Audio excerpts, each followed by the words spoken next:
All right, we'd like to call the West Ada School Board meeting in session. It is May 23rd at 6 p.m. If you'd all stand for the Pledge of Allegiance. Ready, begin. I pledge allegiance to the flag of the United States of America and to the republic for which it stands, one nation, under God, indivisible, with liberty and justice for all.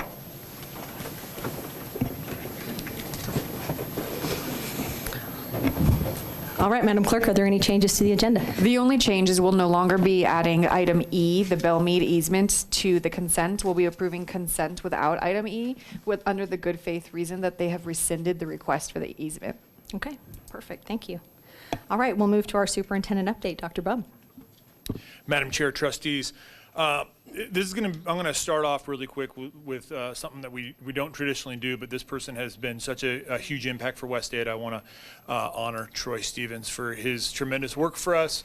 Everything he's done, he's taken a job outside the district, and we want to wish him well. But these board meetings, going from location to location and just getting it all done, as you can see with the wires going everywhere. A lot goes into this, and so I just want to really just take a minute to, if I could, just to say thank you for everything you've done. I've got a little card here for you. We appreciate everything you've done.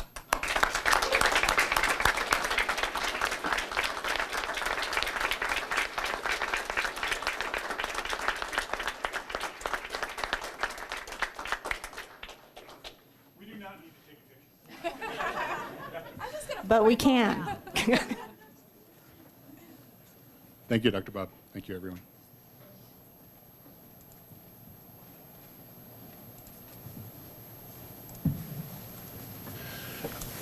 Okay, now I'll get into some celebrations. This is an exciting time of year for a variety of reasons. One being it's testing season. It's really that opportunity for us to kind of see where our kids are at.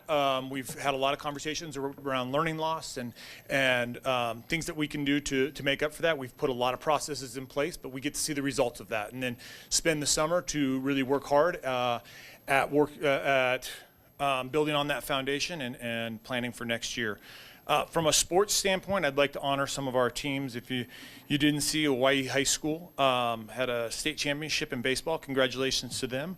Rocky Mountain High School won state championships in track, boys tennis, and girls golf.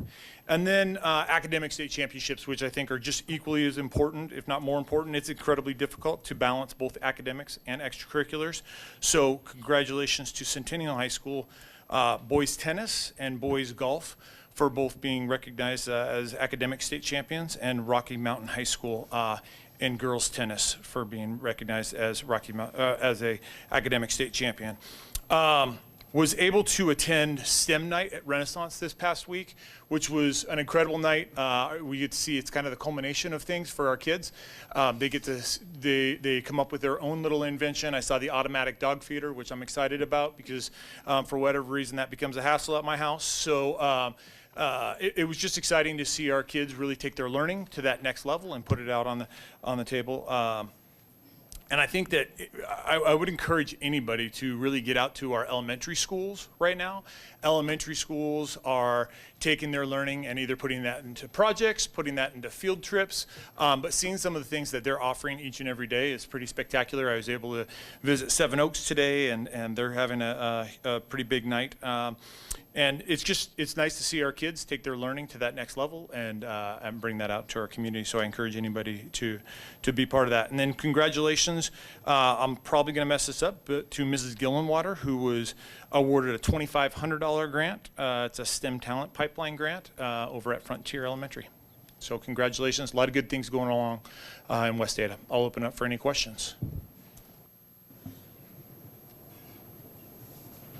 Okay. We'll move forward to the patron input. This is the part of the meeting that we've set aside. There'll be a 30-minute block here. Each person will be allowed 2 minutes to speak. We have 15 individuals that have signed up for that. And so we will start with Melanie Jones, if you'd like to come up. Welcome. Good evening, Madam Chairman Fraser and Board of Trustees. I'm Melanie Jones. I'm a parent in the West Ada District and have been so for about 7 years. I have a 9th grader who's finishing his school here at Renaissance, and have serious concerns about the discussion related to the shuttle transportation and bell change as proposed by, I believe, Mr. Myers. To my knowledge, this would mark the first time in 13 years that this has been requested. I have 3 major concerns. I'll try to be succinct here about the proposal for your consideration for the discussion this evening. First is not unsure about the operational problem we're trying to solve, and have concerns about the ridership data collected that's listed in the memo. Source of the ridership data, again, I don't know if it was done all year, a few days. Some kids only ride shuttles certain days. I'm not sure if it was extended over fall and spring. It should be noted that often spring semester kids start driving, so ridership is naturally going to decrease. Also don't know if it included incoming students, so have concerns about the comprehensive ridership data as proposed. Let's see. As you're aware, RHS in particular has really unique curriculum. It's IB curriculum. My family did not take the decision to attend Renaissance lightly. You're one of 3 IB schools in the valley here, and he's thriving. The shuttles allowed us to make that decision. I am a working parent, and I'm a single parent. I cannot pick up my child every day from their boundary school, which is not in walking distance, nor biking distance, nor is he driving yet. There is a driver's education backlog in the district that's affecting his timeline and self-transport as well. The last concern I have is the lack of communication. Parents were not aware of this. I was not aware that there would be a transportation potential change. I am devastated at the fact that he may have to change schools after a stable year. We know how much we've been craving stability, and he finally has that. We have it as a family. So I'm asking that you consider the comprehensive nature of the operational challenge you're trying to solve. Not sure it's fair these kids have to go under that potential change suddenly as well. Last, I just wanted to add, I'm a director of academic advising at a university. I've worked in higher ed student success for a number of years. Academic stability matters, and I mean, interrupting IB and AA curriculum in particular, as well as the fine arts students, is, in my mind, really insensitive. So thank you for taking a look deeper at what problem you're trying to solve. Thank you, Ms. Johnson. Right. Our next person will be Gabrielle Korber, or Gabriel, pardon me.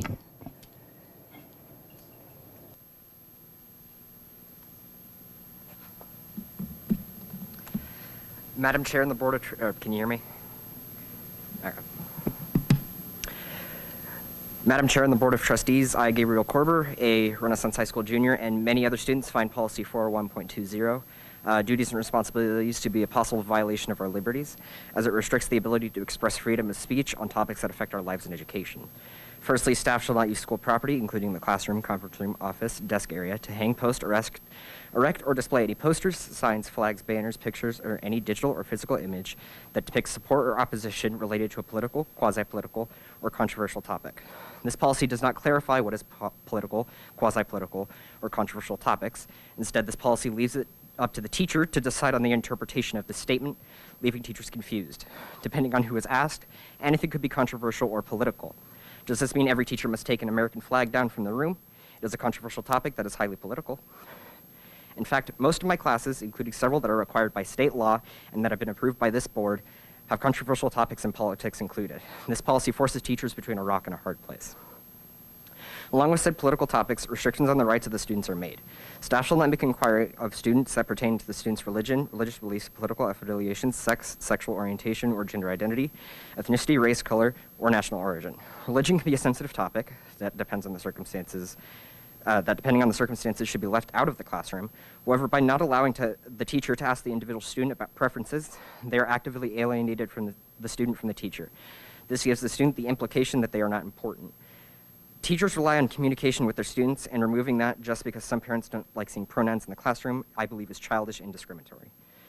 With the spread of historical information is restricted, as well as restrictions on the culture of the individual. In addition, The clause, individuals by virtue of sex, race, ethnicity, religion, color, or national origin are inherently responsible for actions committed in the past by members of the same sex, race, ethnicity, color, or national origin, assists in avoiding conversation on controversial topics by twisting the narrative of history such as this policy itself and the history of the world. It gives in to the vocal minority. The first steps to an autocracy or dictatorship are the limitation of free speech through subversion, sabotage, or political control of education institutions and media. Now this policy is trying to do just that. Thank you. Thank you. Next is Rebecca Campbell.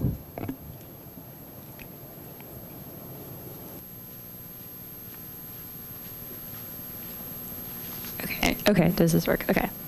Good evening, Chairwoman and Board of Trustees. Hello, my name is Rebecca Campbell. I'm a freshman at Renaissance High School. I take currently the Renaissance Centennial Shuttle Bus, and I would like to talk about why removing the buses for Renaissance and IFA might not be a good idea. So I would like to start out with the statistics that they took from May about how 210 Renaissance students who take their shuttle bus to their home high school, only 96 of them catch another bus there. This is about almost half of the students that take a bus. And so there's some couple of reasons why they might not be able to. So first, many of the students might live in walking distance, and these walking distance for these home high schools can be quite big. For example, Centennials is about 2.25 miles of square footage for walking, and there's a lot of neighborhoods, so that could be a reason. Another could be older siblings that go to the home high school, because it might be easier to get a ride from their older sibling, or maybe their parents can pick them up sooner, so that's another reason. And then, yeah. I'd also like to bring up that there's a chance this data can be wrong. There can be students who aren't on the bus, and you can't be sure that it's 100% accurate. Also, working parents. My mother works for district. She cannot pick me up until 4:30, and my dad works from 9 to 5. So I wouldn't be able to get home until 4:30. I would be at school till 4:30. That's not really helpful. Also, many students who ride are lowerclassmen, and many do not know upperclassmen with cars. And if they do, there's the issue with gas money. So not everyone has the money, when it's more easier to get a bus where you can get the gas paid through the taxes and stuff. And then I think I'm trying to build up to this point, but I think my biggest point is that you're taking away two schools that belong to a public district means of transportation. I do not live in walking distance. Most students do not live in walking distance, and so it's hard to do that. And so if you're going to take it away for Renaissance and IFA, you might as well just take it away for all the schools, because we're still a school. We still should get busing. Thank you. All right, next is David Ballard.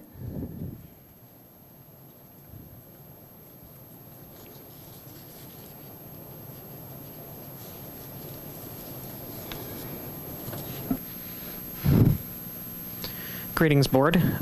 My name is David Ballard, and I'm a junior here at Renaissance High School. I'm here to testify regarding the proposed policy 401.20. The clause that I am concerned with is Section A. Staff shall not make inquiry of student that pertains to the student's religion or religious beliefs, political affiliations, sex/sexual orientation or gender identity, ethnicity, race, color, or national origin. I don't see anything immediately wrong with this statute aside from one element, gender identity. Among this list of protected classes, gender identity is unique. Gender identity governs which terminology is acceptable, appropriate, or kind to use for given individuals. It is likely that if this policy were to encompass gender identity, in addition to all of these other protected classes, that, say, a questionnaire regarding which gender terminology is appropriate to use for students would not be allowed. Ironically, this would be harmful to transgender students because it is very important that any person be referred to and treated in a fashion that they want to be. A questionnaire regarding appropriate gender terminology is a vital tool that can be used to ensure that every student feels safe and comfortable. So please, remove the term gender identity from Section A of the proposed policy 401.20 so that such questionnaires will not be prohibited. On a separate note, please support Brad Ehrlich to fill Trustee Kofeldt's vacancy. Mr. Benetti and his organization over the past couple of years have represented a lot of political vitriol, which I believe makes him a bad choice for trustee. Thank you. Thank you. Next is Cassandra Campbell.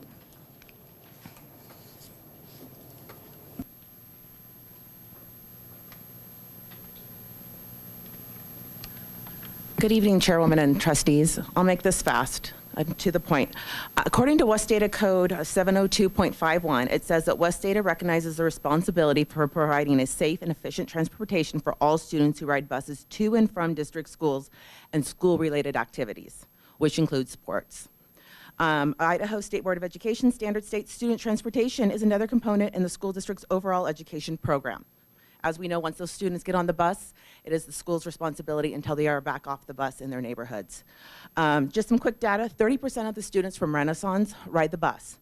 Of those 30%, 46% use those buses to get to their home neighborhoods. According to the state report card, 10% of Renaissance's students come from poverty. A lot of those students who are coming from poverty are coming to Renaissance for the free AA program. We all know that you cannot break poverty without breaking that trend, and a free AA is one step up out of the hole. Taking those buses away is also segregating students who come from low-income homes and families who have working parents that are unable to transport them to and from school. If the reason for this change is due to the fact of the bell schedule, Renaissance is a rigorous academic program. The students here do not need an intervention. If they need an intervention, they are typically moved back into their home schools. Thank you. Thank you. Michael Korber.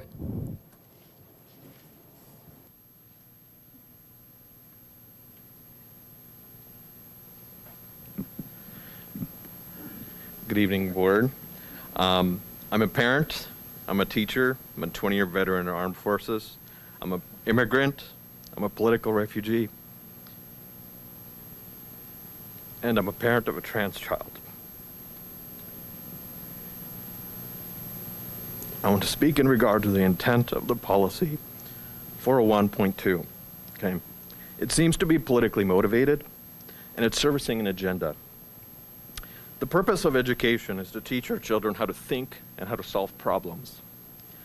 Okay. Our history is rife with examples of individuals and groups that, based on and by virtue of their sex, race, ethnicity, religion, color, and national origin, have performed intolerable acts upon said groups and were directly responsible for the actions committed to said persons in those various groups listed in the policy.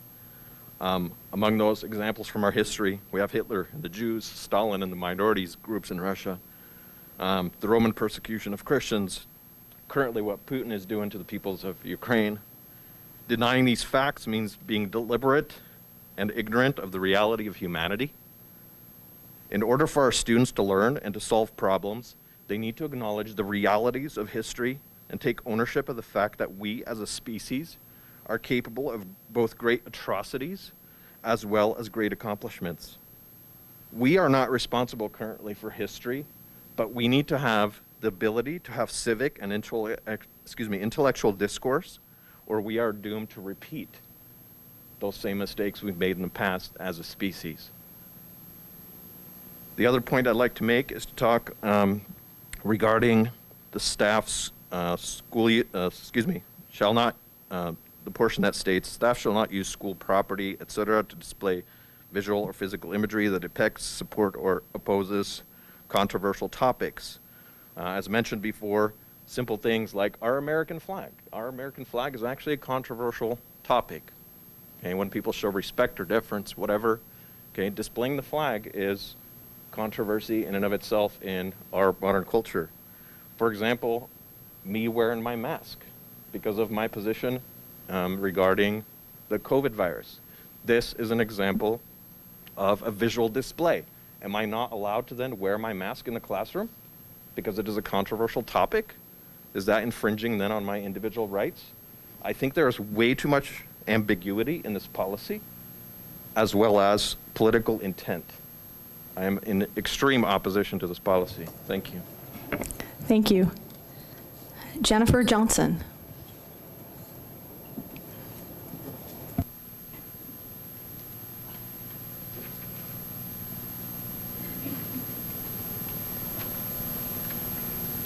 Hi, good evening, Chair and Board and Dr. Bub. I am Jennifer Johnson, and I teach at Victory Middle School, and I'd like to provide comment on the additions to Policy 401.2 that you'll hear for a first reading tonight.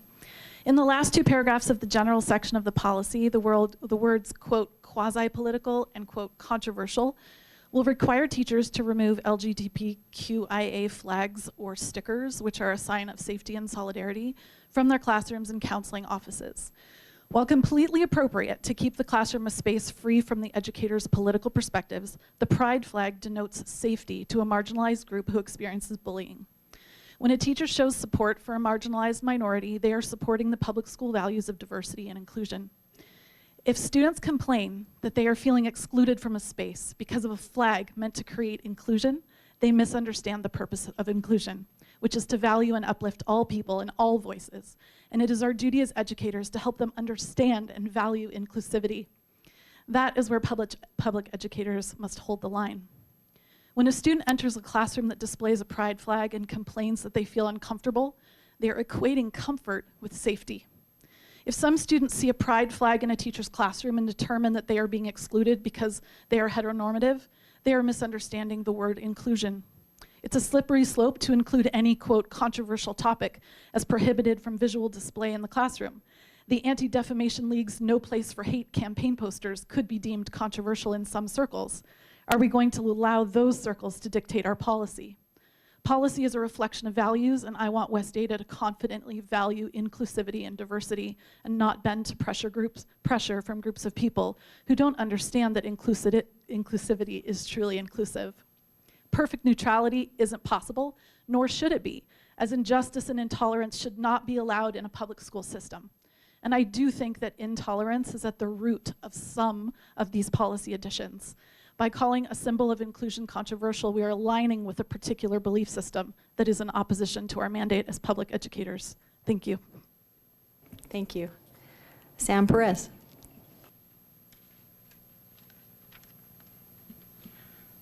Thank you, Chairwoman Frazier, board members, Dr. Bubb, district administrators, and guests. My name is Sam Perez. I'm the president of the WAEA.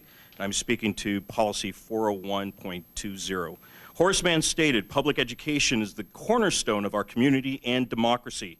And I believe to have both cornerstones, there must be conversations and lessons that may be difficult to have due to our own opinions. I would like to state that the current wording of draft Policy 401.20 is not necessary due to the adherence of all educators to the Code of Ethics for professional educators in the state of Idaho. Unfortunately, I foresee a slippery slope of potential controversies and unnecessary confrontations between patrons. Plus, there appears to be contradictory viewpoints between 401.20 and Article 10 within our contract. What is most disturbing is who will decide what is permissible, not permissible, as a political, quasi-political, or controversial topic. This sounds like it's micromanaging, rather than empowering discussions with students about their world. I taught EL students, and I had all their flags. Someone might not like the Russian flag now. I have Russian students. Are you going to tell me to take that down? Immigration in the 2000s compared to the Mexican Repatriation Act of the 1930s. Can I not teach that because that is ultra-political? To my knowledge, there is no teacher on this committee, and I'd like to volunteer my time to be so counted. Thank you. Thank you. Sue Darden.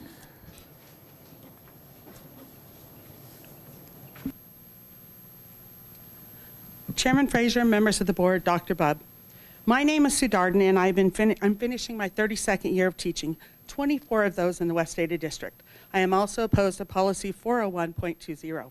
I've always felt that education should be a partnership between the parents, the teacher, and the student. Building relationships is very crucial to that partnership. And one way I start doing that is by asking my students to fill out a questionnaire about themselves at the beginning of the school year. Now, for my 33rd year of teaching, my principal must approve my questionnaire. Why? Do you not consider me and the other teachers professionals enough to avoid intrusive or inappropriate questions? Has there been a problem reported? If so, why wasn't that taken care of at the lowest level? Surely you can see why putting this in board policy can be seen as demeaning and insulting to all of us professional educators. I'm concerned about the overall negativity of the additions in the policy. As professional educators, we try to create a positive climate in our classroom. And one way to do that is to use positive classroom rules like respect others and their property instead of do not hit or kick or do not take students' things. The current policy says staff shall not, staff shall not, staff shall not. The negative wording, again, does not show the professional educators of this district that we're respected and valued.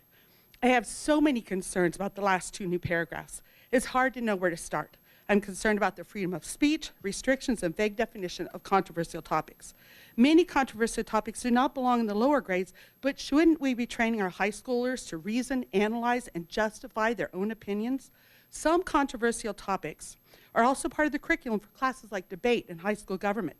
How would a total ban on these topics impact those classes, especially if they are concurrent credit classes? In conclusion, please look carefully at the negativity in this policy and what it's really saying to the students and the staff. We are professional educators who've dedicated so much time, energy, and passion to the students and families in this district. Let us truly work together to provide the best quality education for the students in the West Ada District. Thank you. Thank you. Shauna Schneiderman.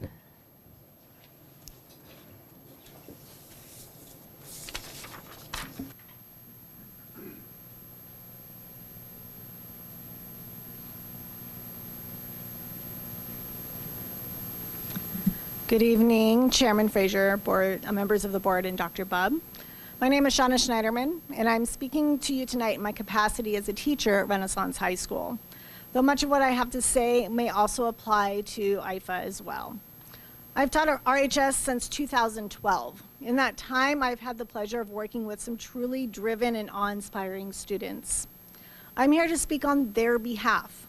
Moving the end time of RHS and IFA to the same time as the large high schools and eliminating busing to and from the home high schools that currently get students to those schools in time for the shuttles to RHS and IFA creates an inequitable system where only those students whose parents have flexible schedules or students who can drive or students who live close to their home high schools will have access to the shuttles that get them to RHS and IFA.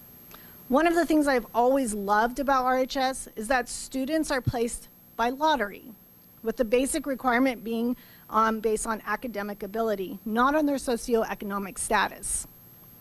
Every year, our students far exceed the goals that we set for their ISATs and SATs.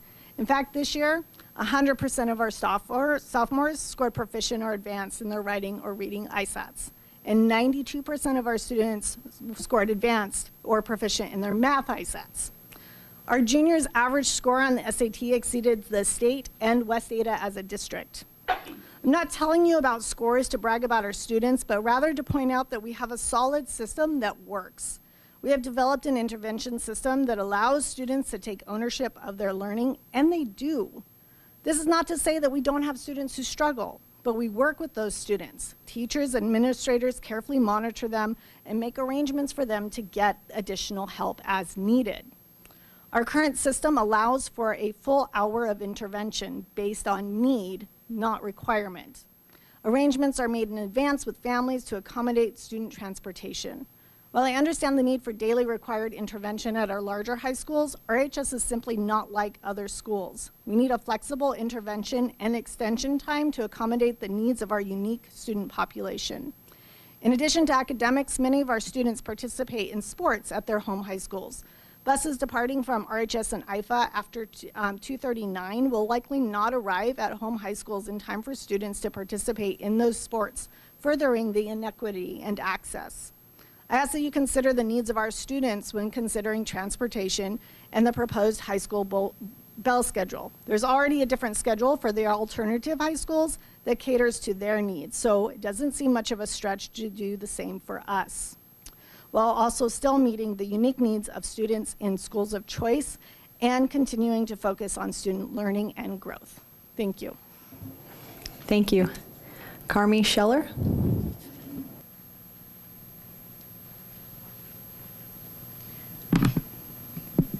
Good evening, Chairwoman Frazier, trustees, Dr. Bubb, It was going to be Mr. Heller, but he's not here tonight. I'm speaking about policy 401.2, the duties and responsibilities.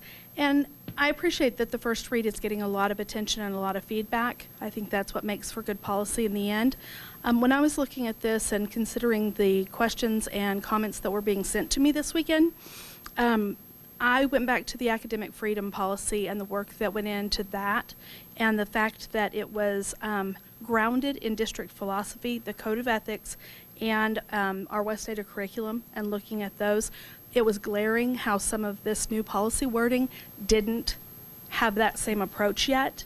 The one sentence paragraph about what can be posted and how, the wording on that to try and cover everything covered everything. All of the people who teach anything that has any ounce of controversy are like, well, then I couldn't do this, and I couldn't do this, and then I couldn't do this, and these parts of how I reach kids wouldn't exist anymore. And it just caused a floodgate that is connected deeply to the reason teachers are leaving education. So I really think that when we're looking at policy and making revisions, we also need to consider the climate and what's going on in the profession. I also wonder about putting the state code into policy. If the politicians come back and change it next year, are we then going to revise this policy again? And if we're going to put state code in, should we really change wording to the state code? Because in that part of the policy that's from state code, there's a piece in the middle that isn't in the code at all. And that made me question those choices. If we don't trust our staff and we're trying to direct staff about what they do in the classroom, then that needs to be very clearly stated and not as elusive as this wording is. And if we do, it's covered in most parts in the new policy about academic freedom. And if that's where we need to define controversial, political, and quasi-political, then that's where it should be, is in that part of the policy code. Thank you. Thank you. Zach Borman.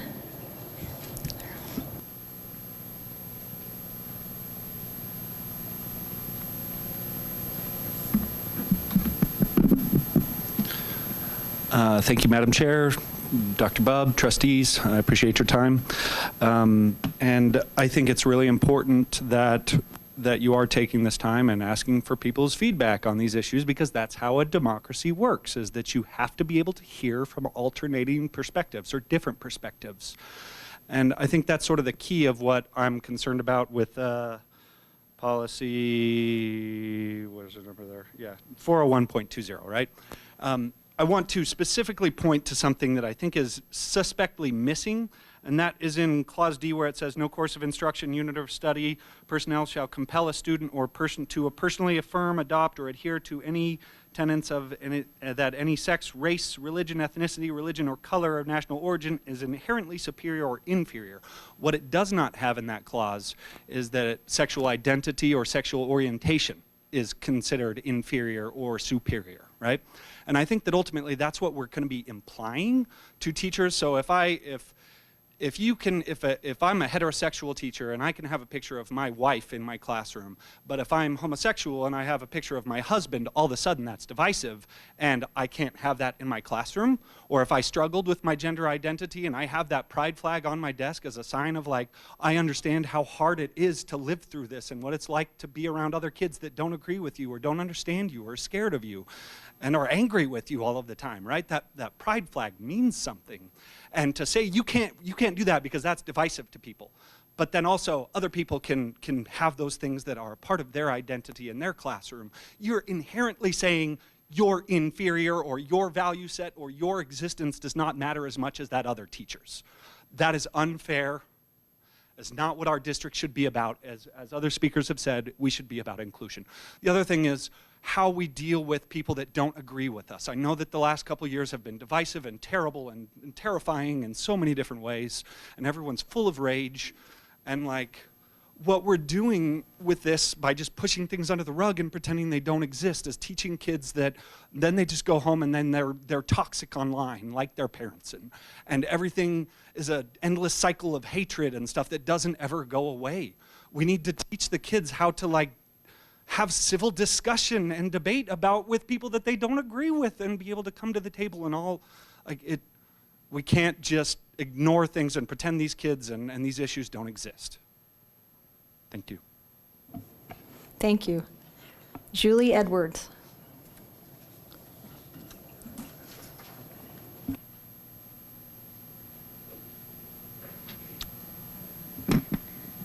Chairman, trustees, Dr. Bubb. I just wanted to say that I agree with everybody who just spoke about 401.20 policy, and I was just curious about hearing tonight. I don't know if we're still going to be having somebody else discuss it, but just what prompted that addition. You know, just looking for some clarification on why are we adding that to the policy, because it just opens up a huge can of worms. And then also in regards to the interviews tonight, I just wanted to say that I'm confused about how the grading system works. If moments after the interview, there's a nomination and a selection. At least that's what happened last time. And so in other workplaces, you know, you hold an interview, the interviewers meet with each other afterwards, they discuss the pros and cons of the person, who would be a great fit, and then they make their decision. So I'm just asking if you can take the time to, I don't know if you do it publicly or if you can go privately and have a discussion, because it just seems really hard to understand how you can grade them and then instantly decide. So, and if neither of them happen to be a great fit, we don't have to choose either one. We can run it again, you know, just, that's my, thank you. Thank you. Kelly Reed.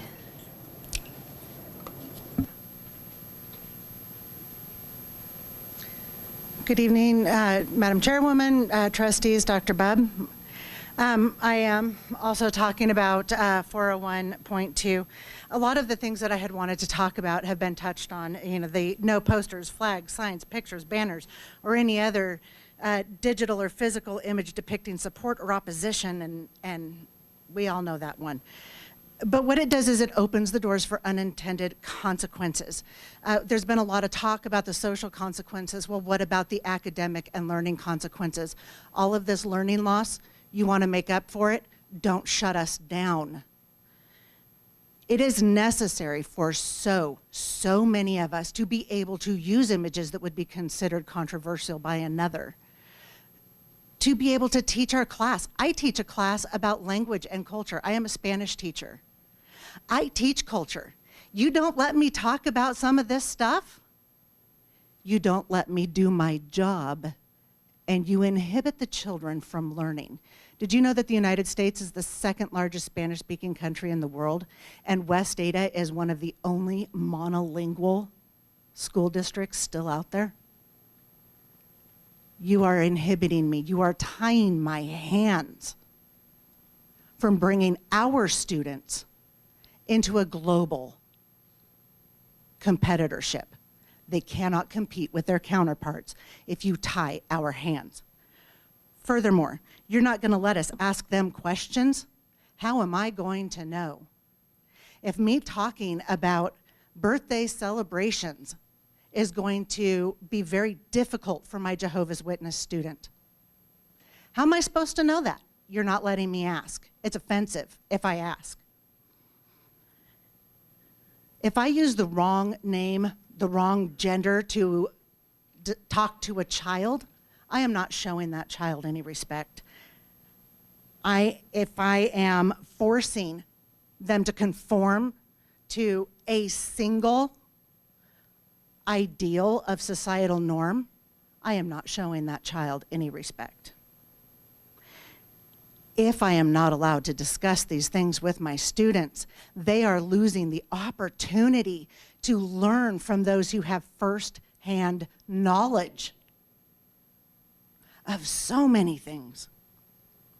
I'd also like to talk to you about Part C that leaves out religion, beliefs, sex, sexual orientation, gender identity, political affiliation, national origin.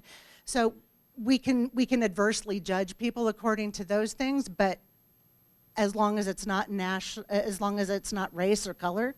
I think if we're going to put that one in there, we need to broaden it a little bit. Part D indicates that, I mean, if I'm reading it correctly, we need to eliminate religious release and the fact that it is counted towards a graduation credit, because it kind of forces students to learn a very specific and only one religious tenet. That is exceptionally exclusive to all other students who do not have the option for that. And what if we did say, hey, all religious release account? What about our atheists? What about our agnostics? We are leaving out, we are discriminating based on religion. And then finally, sub A, whose factually based history are we talking about? Are we talking about the winners' history? Are we talking about the losers' history? Are we talking about the Democrats' history? Are we talking about 1776, 1619? What are we talking about here? Whose facts are we talking about? Maybe if we're going to limit what we talk about, we should just say the curriculum. Stick to the curriculum. And leave all of this other divisive language out. These revisions are based on assumption. They're based on secondhand, not firsthand experience. And let me give you an example of that right now. I have no doubt that so many people in this room look at me, look at my job, look at my appearance, and make assumptions about me. Unless you asked me, or unless I am willing to offer, you'd never know I'm a constitutionalist. You'd never know I'm highly involved in my church. You would never know that I voted for Trump twice. 3 times if you count the second primary. You wouldn't know that because assumptions made about me based on my choices in career and appearance. And when we do that, we are stepping so dangerously close to First Amendment infringement. It brings us uncomfortably close to tyranny.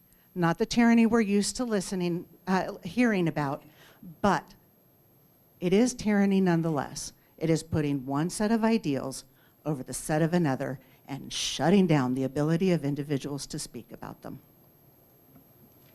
Thank you. Sandra Becker.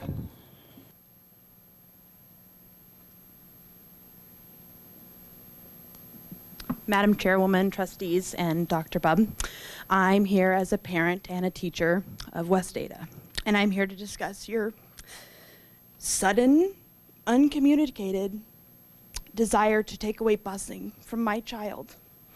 I serve the youngest students of West Ada, and they're amazing. If you take away busing from my daughter, you're gonna force me to choose.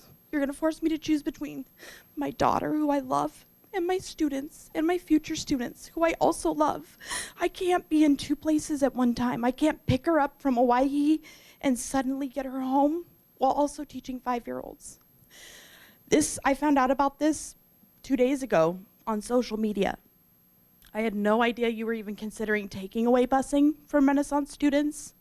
I've already filled out my intent to re-enroll.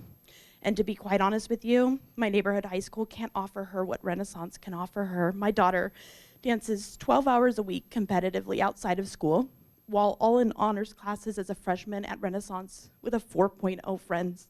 She does all of that. And you're gonna take it away from her because her mom can't be in 2 places. So I would encourage you to consider the 32% of that school's population that ride those buses, and of that 32%, half of them need a ride to their home. On the days my daughter doesn't dance, she's in my kindergarten classroom teaching your 5-year-olds. She's in my kindergarten classroom doing assessments, making gifts, being a positive role model to those kids and encouraging them every single day that she's not at dance. Please do not take her opportunity to learn and grow. Also, she attended IFA at middle school. One of the things they told us about your new building was that those IFA kids were gonna have access to that bus. Now you're taking that from them too. I think you need to really think about communicating to parents beforehand, before you make decisions, because now they're gonna have a very poor reaction because nobody said a thing. I didn't even know. I found out from a Facebook group that you guys were considering this policy change today. Please don't take busing away. My daughter deserves busing just like every kid at that Owyhee High School, at Centennial, at Mountain View. My daughter attends a West Ada school. Please stop considering policies without communicating them. Please don't take away from children. They deserve access to a school. Not every kid can afford a car. My family doesn't feel safe having her drive. So I get to trust her with a teenager who I don't trust. I get to force her to walk several miles from Owyhee, or I have to put her at Owyhee that can't really serve her needs. And I know she won't excel there. So please do not make this decision tonight and really consider your population. Thank you. Thank you. All right, that concludes the patron comment for tonight. Thank you to all of you. I know that's a difficult forum to speak. You all did a great job. I really appreciate your input. Moving forward now, we're moving to Dave Roberts, part of this tonight, and he's going to go over the West Ada Education Association negotiations that occurred, I believe it was a week and a half ago.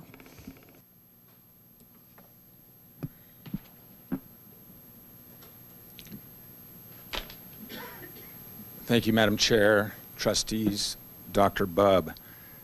First, I want to start by thanking the amazing negotiating team that we have here. Sam Perez, Kate Doty, Carly Spence, Rainey Peterson, Elise Thorpe, Michelle Farrell, Cliff Rice, and Jonathan Gillen. These guys take time out of their day to learn about budget, learning about money, learning about a lot of things, and present their ideas. And we had a successful negotiation and came to an agreement.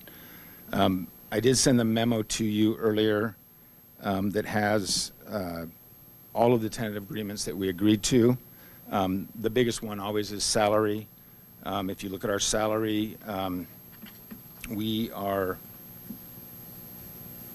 just so people know, I mean, we do have a large salary package for our certified staff. This is general fund only, so we have other certified staff that's paid out of federal funds and other state dedicated funds. But our package this year is about, just in salaries only and not benefits on top, is about $123.48 million in the total salary schedule. Teachers will move a step on the salary schedule this year, and our average salary increase will be about 6.28%. We also made some changes to our supplemental salary schedule and some sports that we needed to just either add or take away different stipends that existed. The other thing that we're doing, just for a little bit of history, is how we place outside employees on our salary schedule, or outside certified teachers on our salary schedule. When the career ladder first came, it was based on what their education and credits and what their experience was back in September of 2014.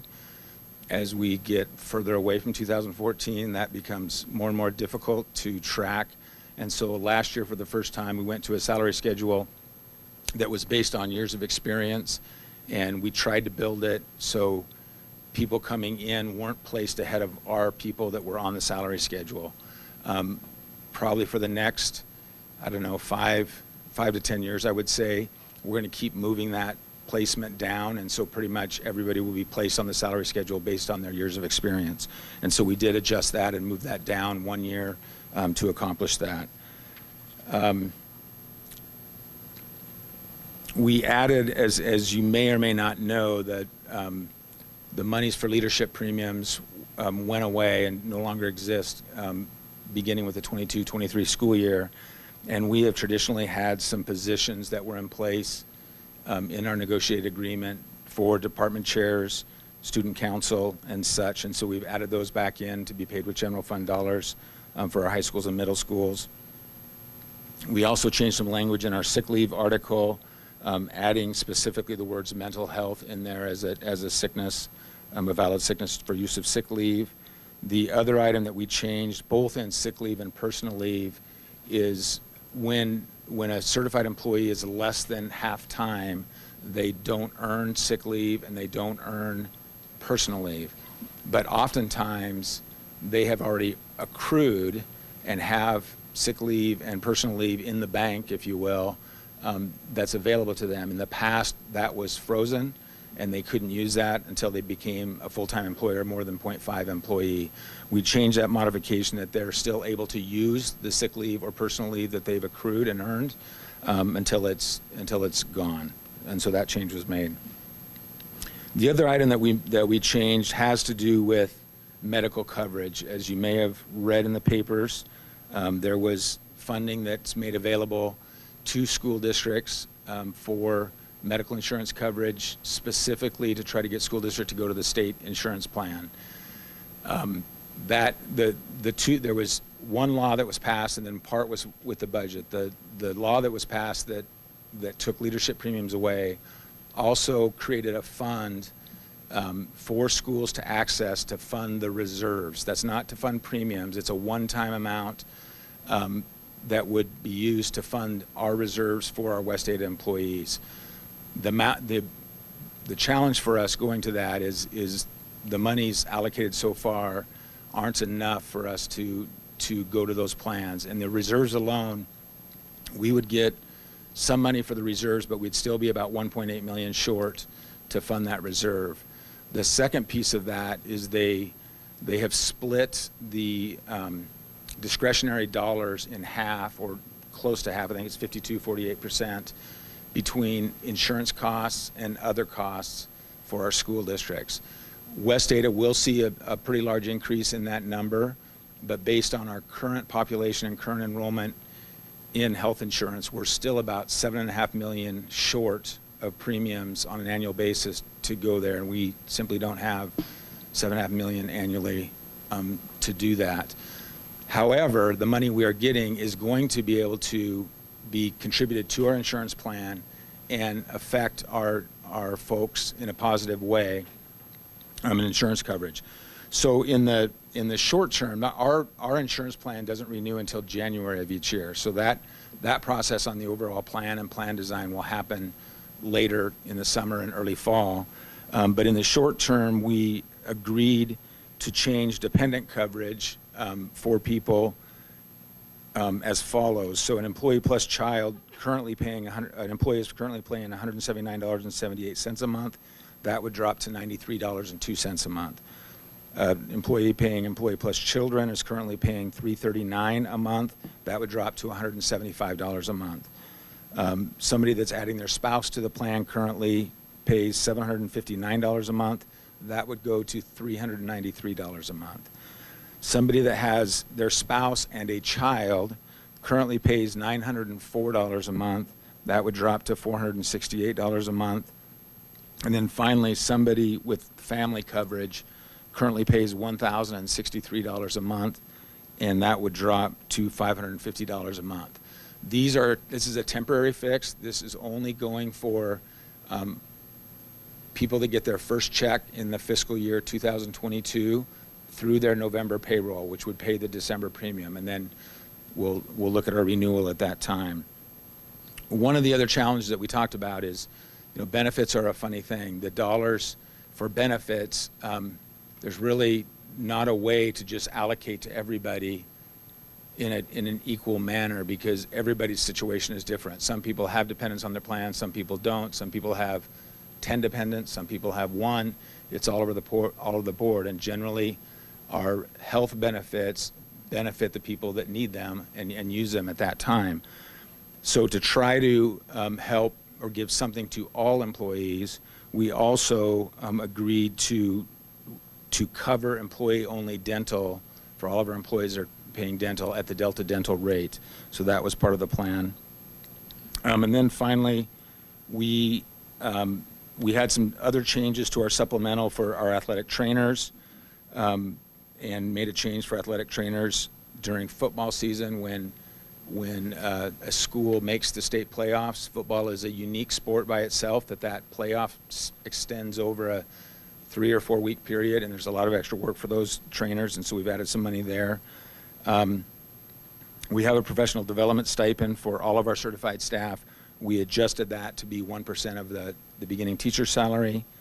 And then another item that we changed in our salary schedule is when we don't have substitute coverage and we have to ask a teacher to cover a class or students, Previously, that rate was $13.75 an hour. We have upped it during this year with agreement from the association, and in this we've agreed to change that to $40 per hour for our teachers.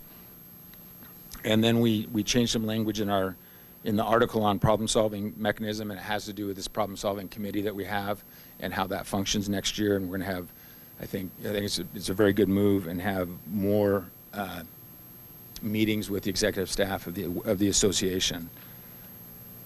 And then finally, you may have heard there's the language in the news brings it about that the teachers were getting money also to fund next year's step on the career ladder. That money is not coming with permanent money. It will be permanent money next year when in statute that provision actually comes into place, but it's funded with federal funds as a one-time basis. And so we have agreed that all of our certified staff will receive a one-time stipend, mostly in October of this year, approximately about $1,500. And we don't know the exact number yet from the State Department, but it'll be about $1,500 per certified staff. And that is it. That's a lot of information. I'll stand for questions. All right, are there any comments or questions? Madam Chair, before you go, can I say one more thing? Please, yes. Sorry for it. And you're fine.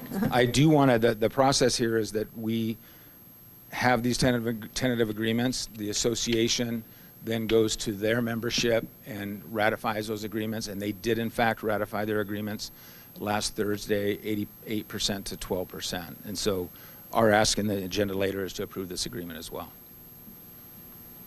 Great. No comments? All right, thank you so much. Okay, that's it.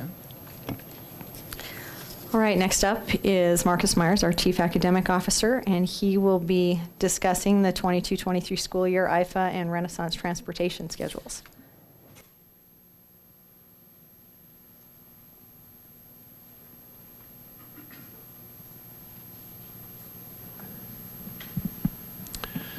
All right, good evening, Madam Chair, trustees, Dr. Bubb. First of all, I think the memo that's included in the board handouts is somewhat self-explanatory, but I'd like to highlight some of the key operational and academic components behind it, and especially want to discuss what some of the bottom line issues are up for consideration in the recommendation. The first bottom line piece is I very much want to extend words of appreciation for our students who have testified tonight on their behalf and advocating for themselves as the opportunity to be their chief academic officer and rally for that student who stands before a group of strangers and leaders in somewhat of an intimidating environment and share their thoughts, ideas, and input. I want them to know just how much we value that in West Ada, and that is the student we want walking away from us as they enter the world that way and sharing their thoughts and opinions. I also want to say thank you to parents and guardians and staff and teacher input in regards to both this and the Bell schedule. The input is valued. It's meaningful, and it's taken into consideration by academic and operational teams. And I just want to know that, I want them to know that regardless of the outcomes and what that looks like. The decisions and the recommendations we make are not easy ones because we know that, in effect, it impacts lives. It impacts students' lives and those that we serve. And it is a balance to address both the operational and academic challenges and opportunities as we move forward and what we can do in our district to benefit from that. And so really those are those other bottom lines I'd like to address in terms of why the proposal and what are the operational and academic benefits that addresses challenges and opportunities we have in moving forward. The first one is an opportunity to address a fiscal responsibility of those resources. Some of that has to do with transportation. Some of that has to do with using data and really using not just ridership data, but numbers of students data that this would impact. I do want to let the board know and let our patrons know that that data was taken through the first week of May of this school year.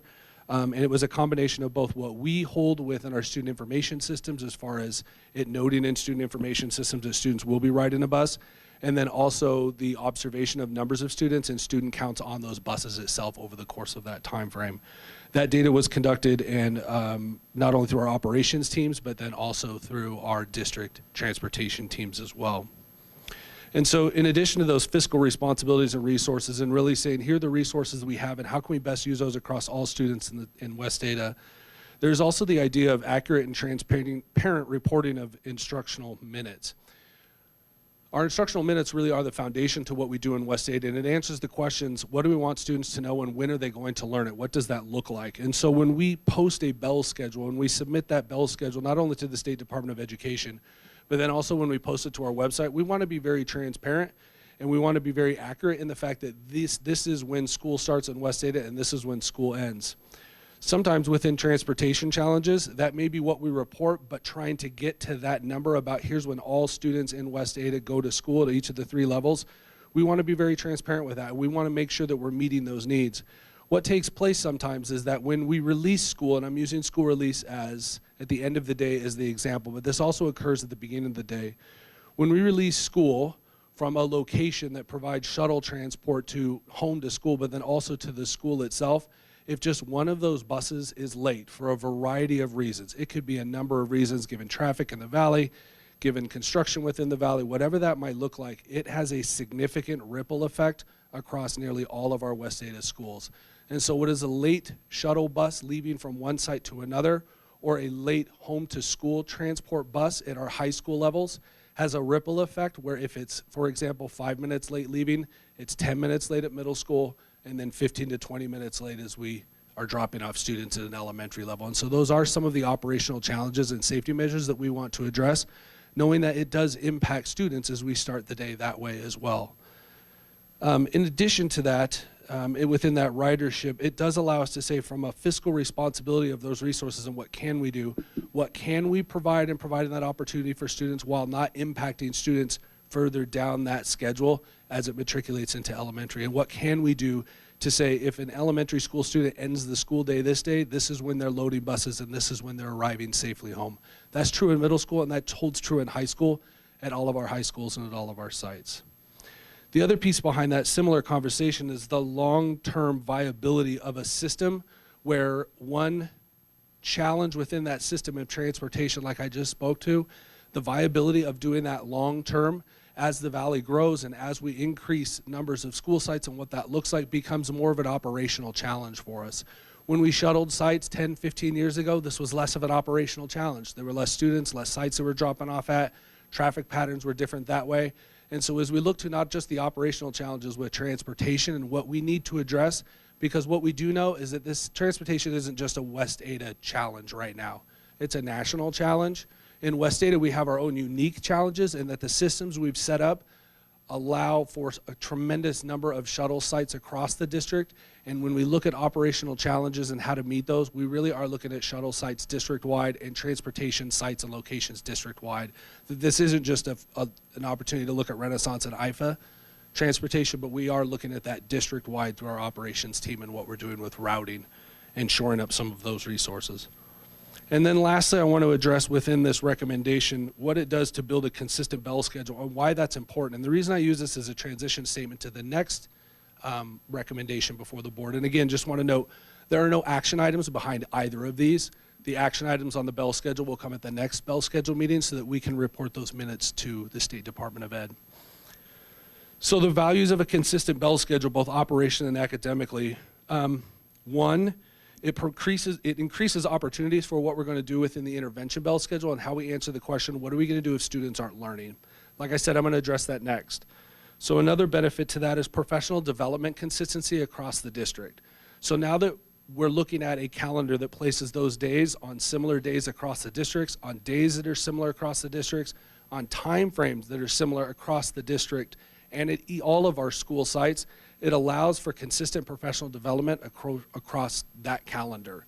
When you have schools that are one-off on the bell schedule or one-off on the calendar, which is the challenges we've had in the past, it does create those logistical opportunities when you're looking at professional learning and training for all of our staff members across the district and building that professional learning opportunity.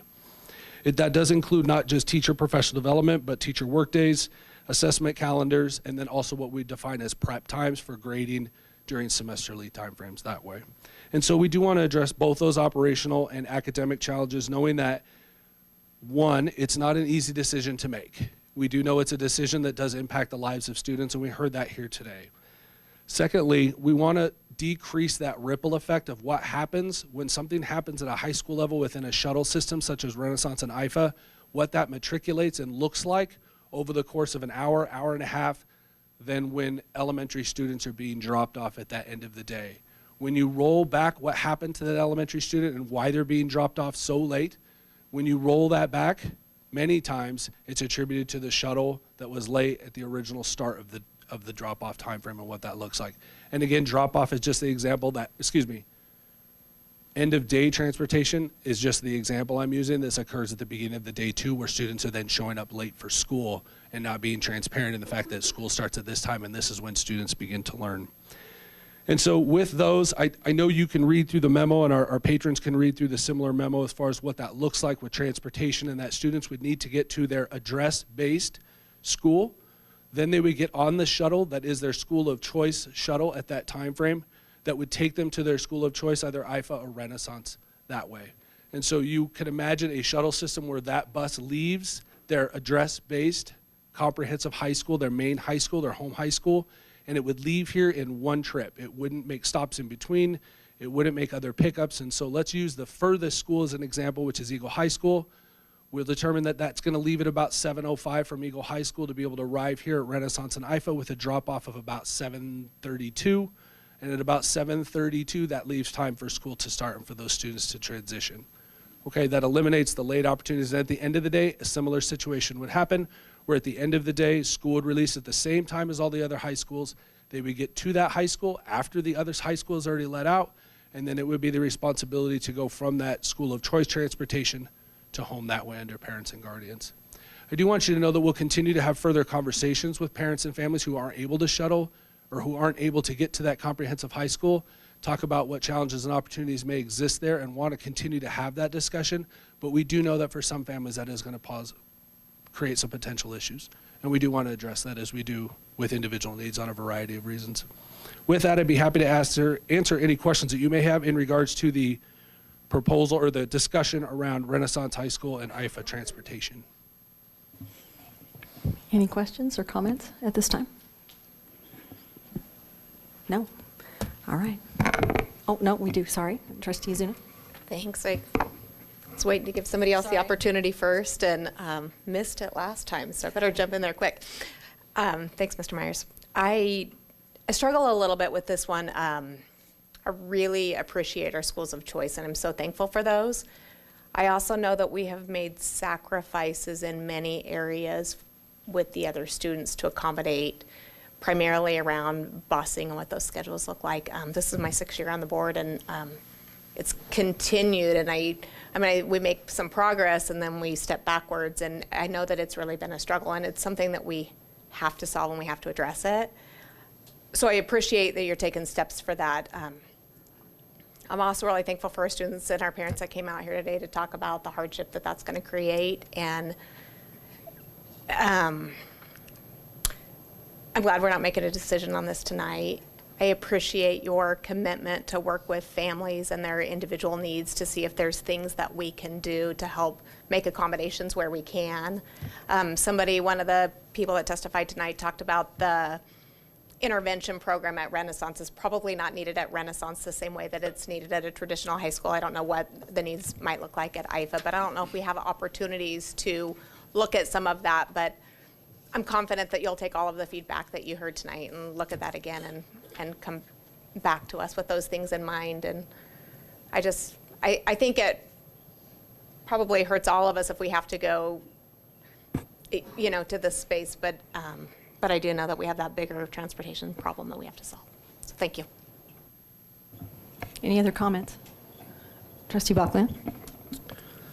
First, thanks to everyone who came in to testify and talk about issues that we're presenting today, and especially for the students, it takes a lot of, as others have already said, it takes a lot of bravery to come and to come before the board people you don't know and to present. And I just want to thank everybody for doing that.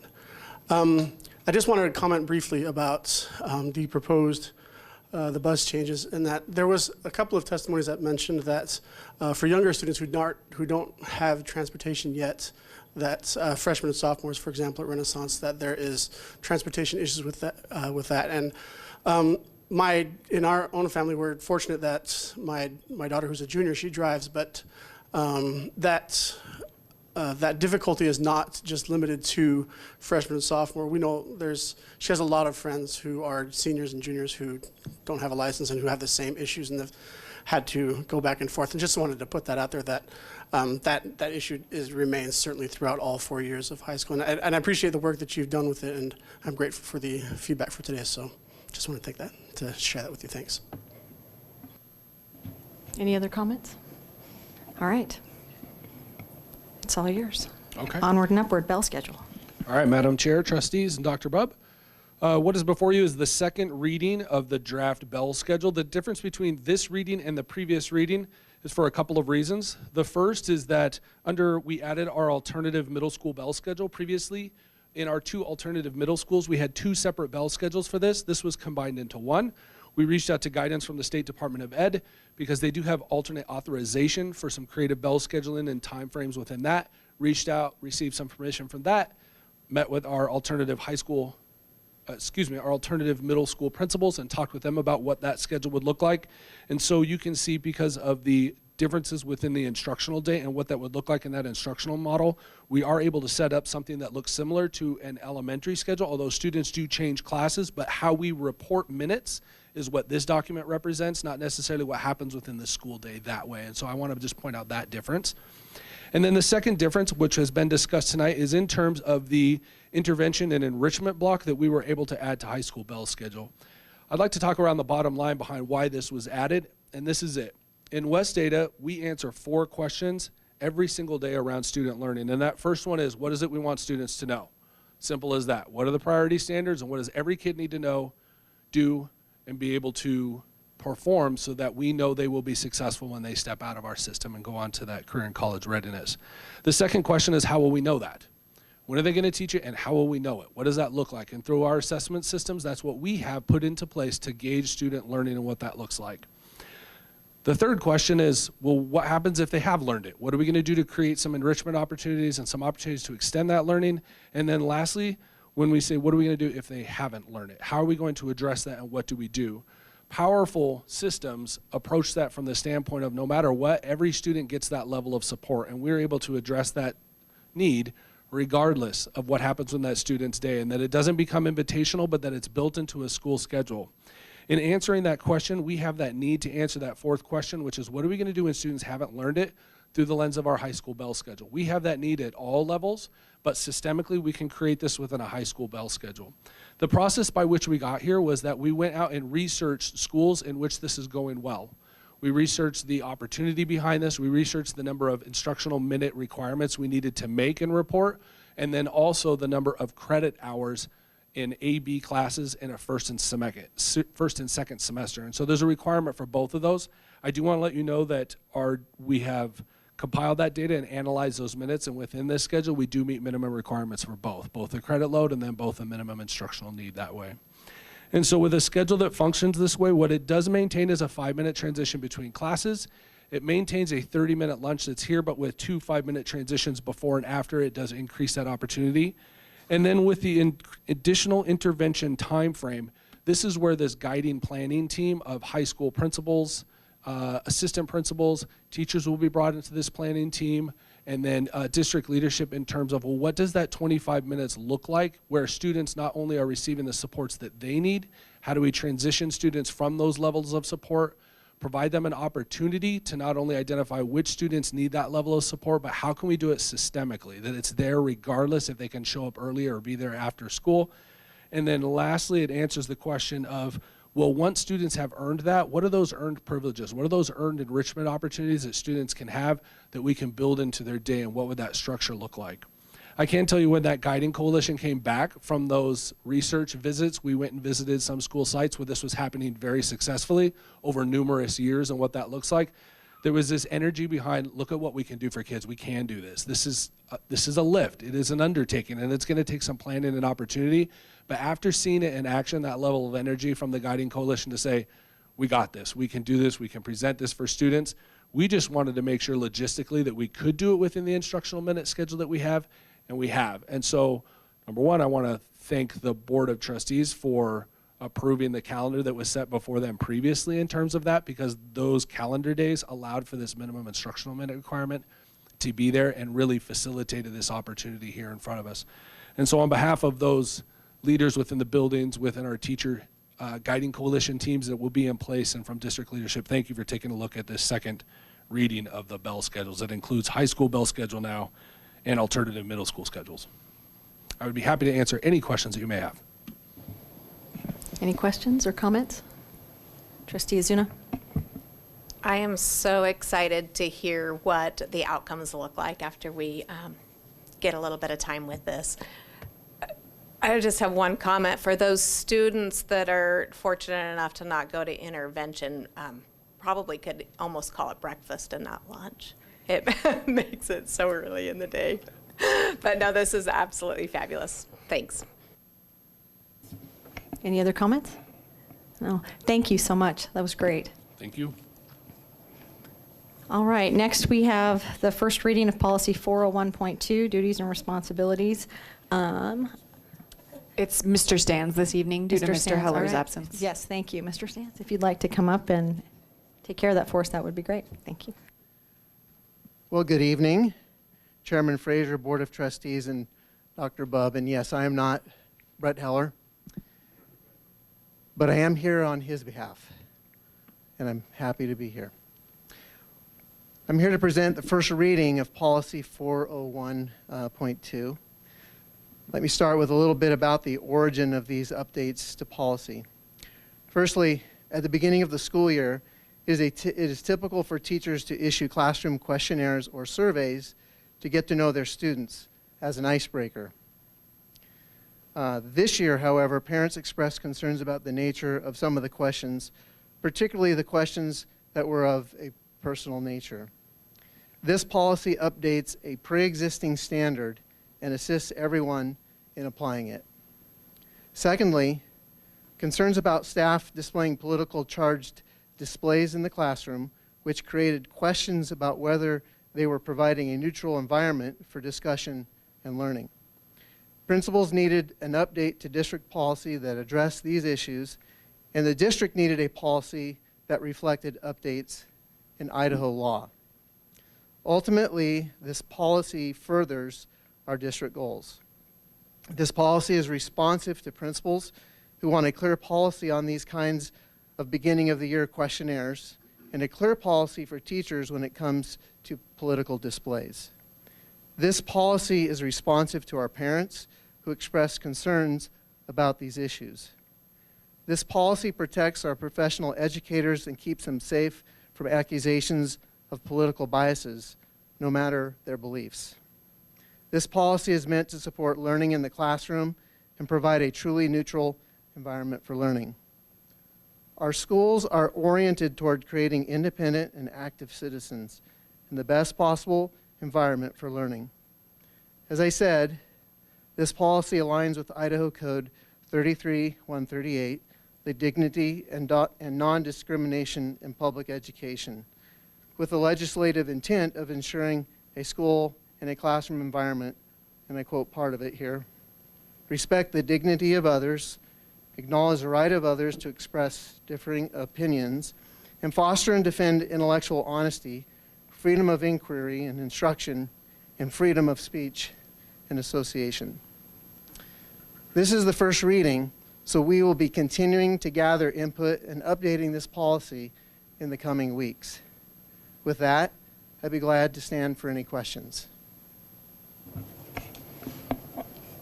Any questions or comments at this time? Okay. Trustee Azuna. Thank you, Madam Chair. I think we got some really great feedback tonight that we should look at, and I believe there's also some intention to put this out for all teachers to look at and give some feedback. I'm wondering if it might make sense to take what we heard tonight, gather additional feedback, and take another look almost like it's a first reading again. Would that be beneficial? Or do you want some specific feedback? I mean, I don't want to go through some of the things that we already heard talked about, but I think some of what we heard, there was great feedback in there that we need to consider. Well, we will, I mean, I'm not going to speak for myself, but we will certainly review and take all of this input into consideration. And again, as I said, this is certainly the first reading, and I'm certain there are areas that we can clarify more or tweak a bit. Okay. Maybe can I ask a follow-up question? Are we sending this out to our teachers for feedback? Or is this the process here to get feedback from our teachers? So, Trustee Ozuna, the process was we have a policy committee that this went to a while back, and to be honest, I'm not on that committee, so I'm not sure if we have teachers on that policy, but this is our process when we bring policy forward, and we will get feedback as we did tonight, and I anticipate at the next one we will have even more, and we will adjust accordingly based on that feedback. Madam Chair, trustees, just we will send this out to staff to get some feedback. We'll send a survey out to staff. And then in regards to that policy committee, we also include, we offer the opportunity for the association president to be a part of that as well. Thank you for that. Any other comments or questions?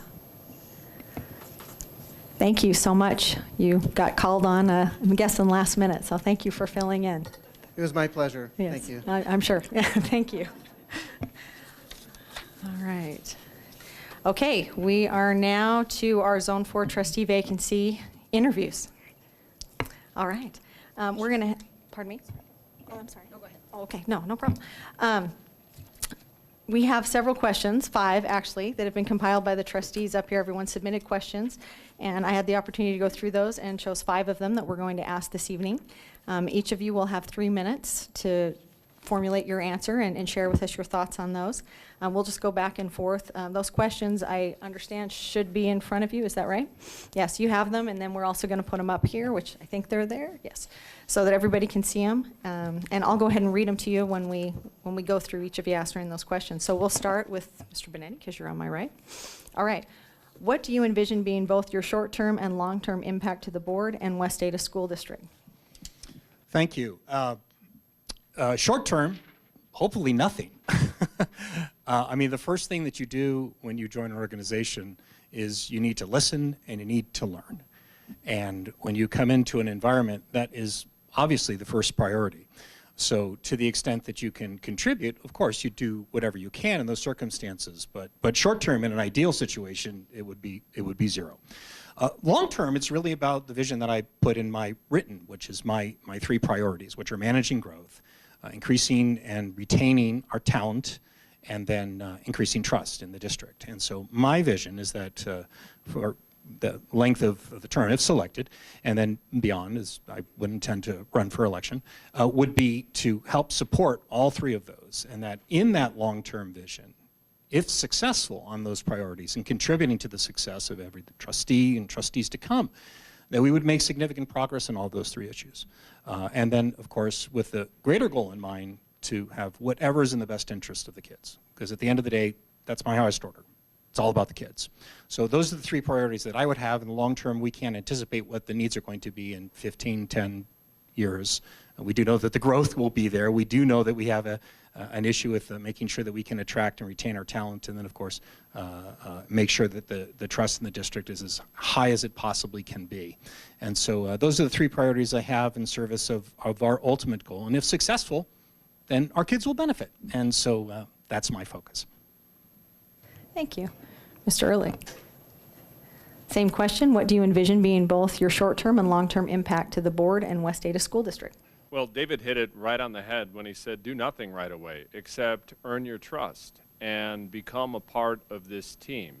The West Ada School District School Board really sets the direction for everyone in the district to follow. I look at it almost like it's a large ship when you're running a large company, and the West Ada School District is a battleship as far as how large it is, with so many moving parts, so many initiatives, so many things going on, that the last thing you want to do is come in and start trying to reinvent a wheel when the idea you may or may not have could be something that's 2, 3, 4 years in process, including the expansion with more schools in the district. So short term is filling a gap. I wasn't elected, or I didn't have to go out and solicit and talk to a whole bunch of parents in order to be able to stand here tonight.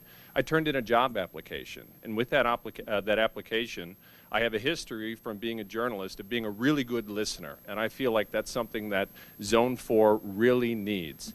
And so short term is going to be putting my, is going to be, you know, hitting the beat, walking the street and listening and talking to people about what's really important to them, so I can be a good channel, so I can give great feedback of what the parents in my community really find important as far as waypoints, because we listen to them just as much as we listen to our teachers and to our students as well.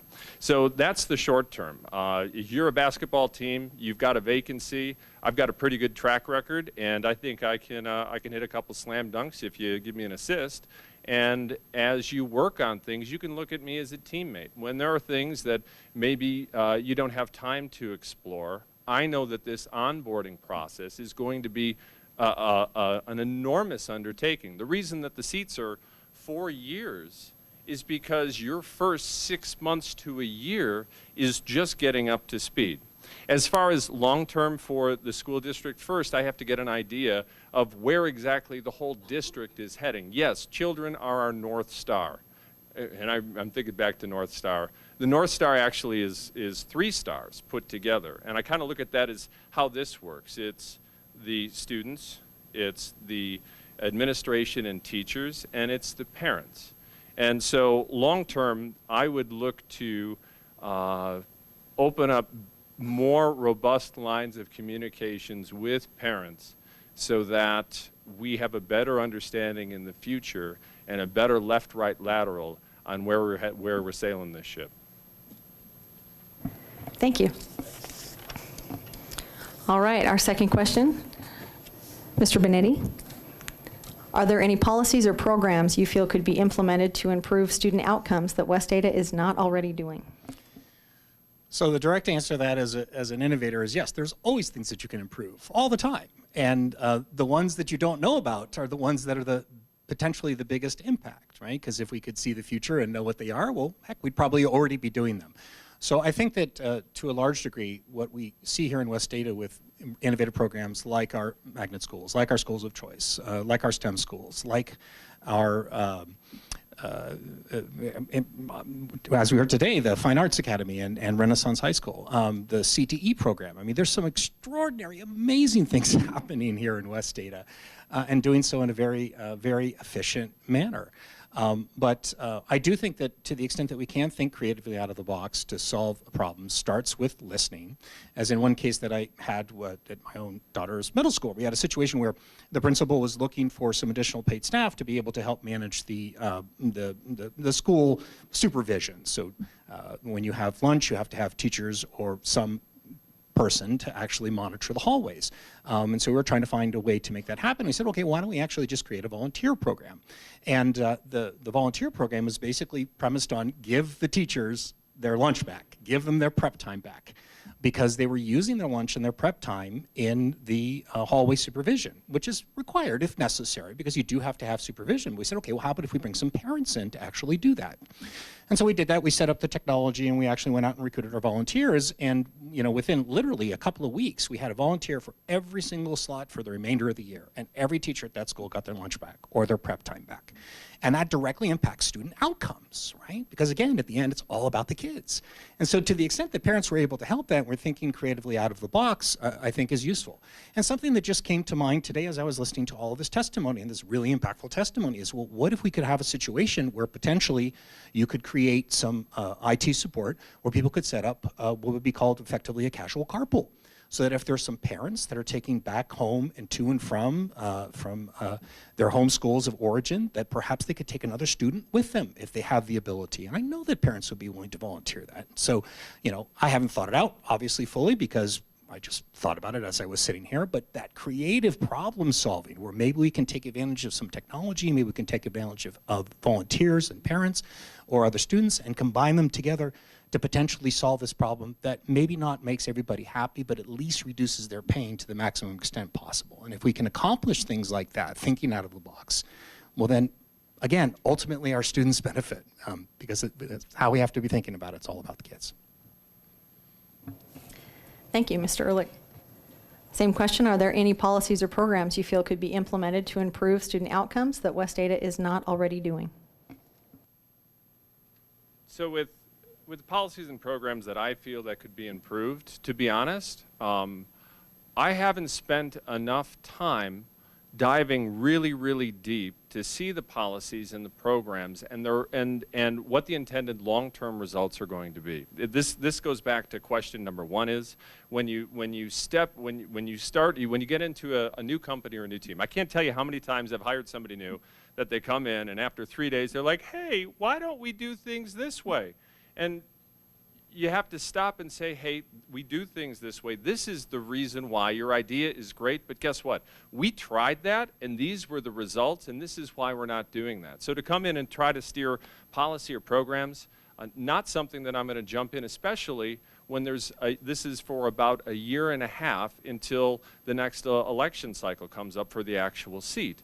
So I feel like it's like for me to come and say that I'm going to change a policy or program is not something that I'm intending to do. I saw there was a space available. I had the core skill set, and that's why I'm here today.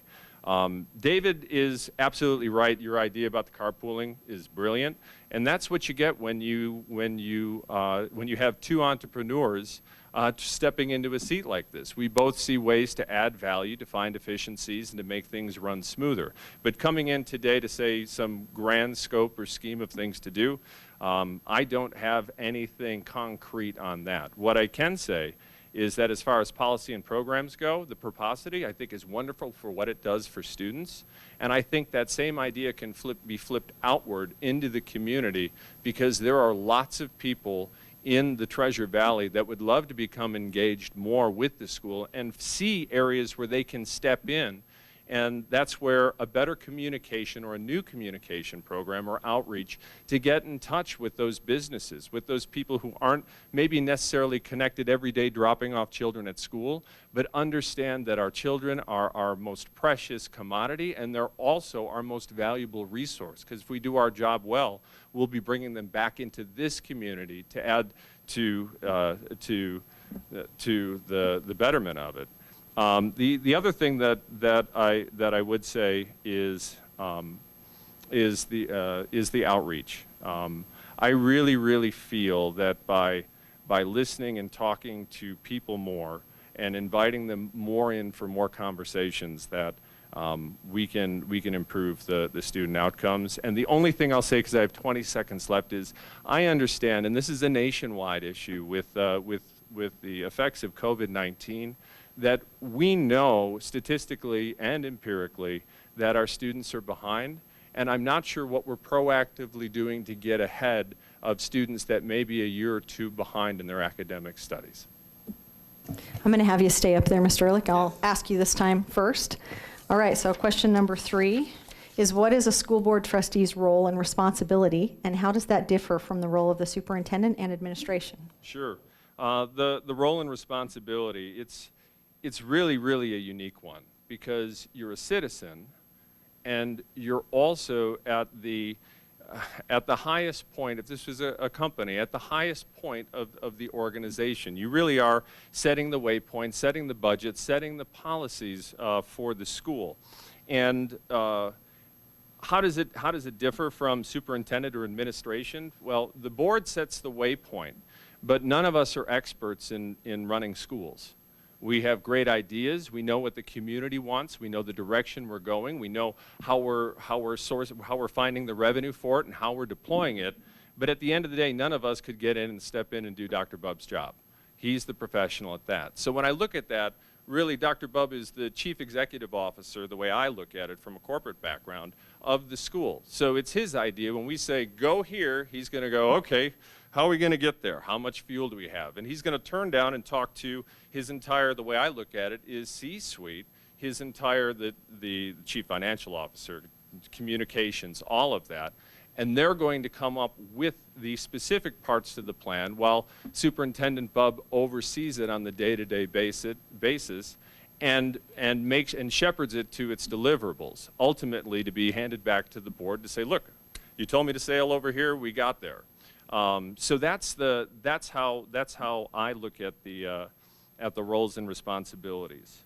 How does that differ from the role of the superintendent administration? I think I answered that. Thanks. Thank you. Yeah, I kind of put you on the spot there, keeping you up. I'm sorry. I know you're good. Yeah. Mr. Benetti. And I'll have you stay up this time and do question 4 after this, so you're ready. Fantastic. What is the school board trustee's role and responsibility, and how does that differ from the role of the superintendent or administration? So the trustee is at the highest level thinking more along the strategic lines, the long-term vision lines, and that breaks down into really, as you look at the West State Policy Manual, it describes it fairly well. You're setting the overall policy, you're securing the necessary resources, and if necessary, making the formal decisions on those resources. And then the third thing is you're providing oversight. And all that is in service of the superintendent. That's really what the role is. So you provide the long-term vision. This is true of most boards, right? They shouldn't be getting involved in operational decisions. And if you want the shorthand of it, the board should be more at the strategic level, and then the administration is at the technical level. So this is the thing that we're trying to accomplish, and then it's up to the superintendent to go get the job done. And after that, he comes and says, these are the resources that I need to actually get the job done. But other than that, let him do his job, or her do his job, her job. So that's really where the difference is. It's about keeping the operational and the tactical and the administrative and the day-to-day and the finances and the HR decision. All those things should be squarely on Dr. Bubb's shoulders. And then if Dr. Bubb comes to the board and says, okay, we need more resources, we need some help, we need to be able to accomplish this, then you provide whatever resources that you need. You're setting the overall policy, again, so that we know he knows where to go according to what the overall strategic vision is. And then that last critical pole is the only place that it can start to get a little bit contentious is to provide the oversight. Right? Because again, the trustee is partially that you are representing the public trust, and you need to make sure that the resources that are allocated to that job of public education are spent efficiently, are spent appropriately, are spent properly, right, in accordance with the policy that you're setting. So that oversight is the portion where you're coming in and you're saying, okay, we want to make sure that this is the job that you need to do, you get to do the job, and we're going to periodically just check in to make sure that you're doing it right. And so fundamentally, that's the role of the board as I see it, and the role of the administration as it differs in strategy, tactics. And when everybody stays in their lane and is able to do the jobs that they're there to do, then ultimately we achieve a level of stability and efficiency that in the end, again, benefits the kids. So. Great, thank you. All right, question 4.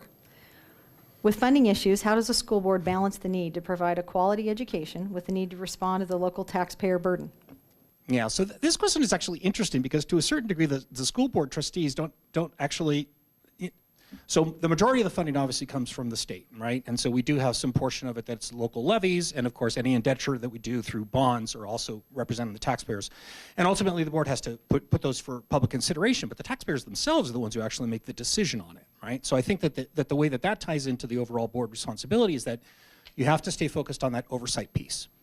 You have to make sure that what's happening at the level is happening in an efficient manner. Is happening in an appropriate manner so that the public has the trust that what's being done in service of our public education is done appropriately. And if you build that and you can have that good communication and you can actually articulate what you're doing and why, and that it's in the best service of the kids, that we have CTE programs, that we have magnet schools, that we have STEM schools, that we have all these wonderful things in West Ada, then that can help secure the resources so that the public is accepting of those public resources. And so ultimately they have that decision, and so the way that you ensure that taxpayer burden is one that's done appropriately is that you make absolutely certain that the resources that you already have allocated are spent appropriately and make corrections if necessary, or provide additional policy directions that the superintendent can make decisions, because ultimately it's always about trade-offs. There are no magic solutions. This is a famous quote from Dr. Thomas Sowell, who's one of my personal heroes. There are no magic solutions. There are only trade-offs. And you have to be able to manage that within scarce resources and allocate them appropriately. And so to the extent that you are doing that balance, that you are giving the highest quality public education possible, in my estimation, that's a self-correcting problem, right? Then the taxpayers know that the value that they're receiving for that public education, that yes, they ultimately decide in the state capitol, but that it's appropriate and that they have the trust that those decisions are made appropriately.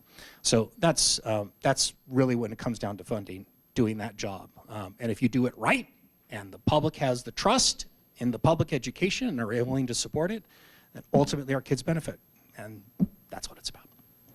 Thank you. Mr. Ehrlich. Same question with funding issues. How does a school board balance the need to provide a quality education with the need to respond to the local taxpayer burden? I think the equilibrium comes with communication because, you know, what a unique position as a trustee you're put in when you deal with, instead of calling them taxpayers, just call them parents because they're all taxpayers. So parents. And parents trust us with their children.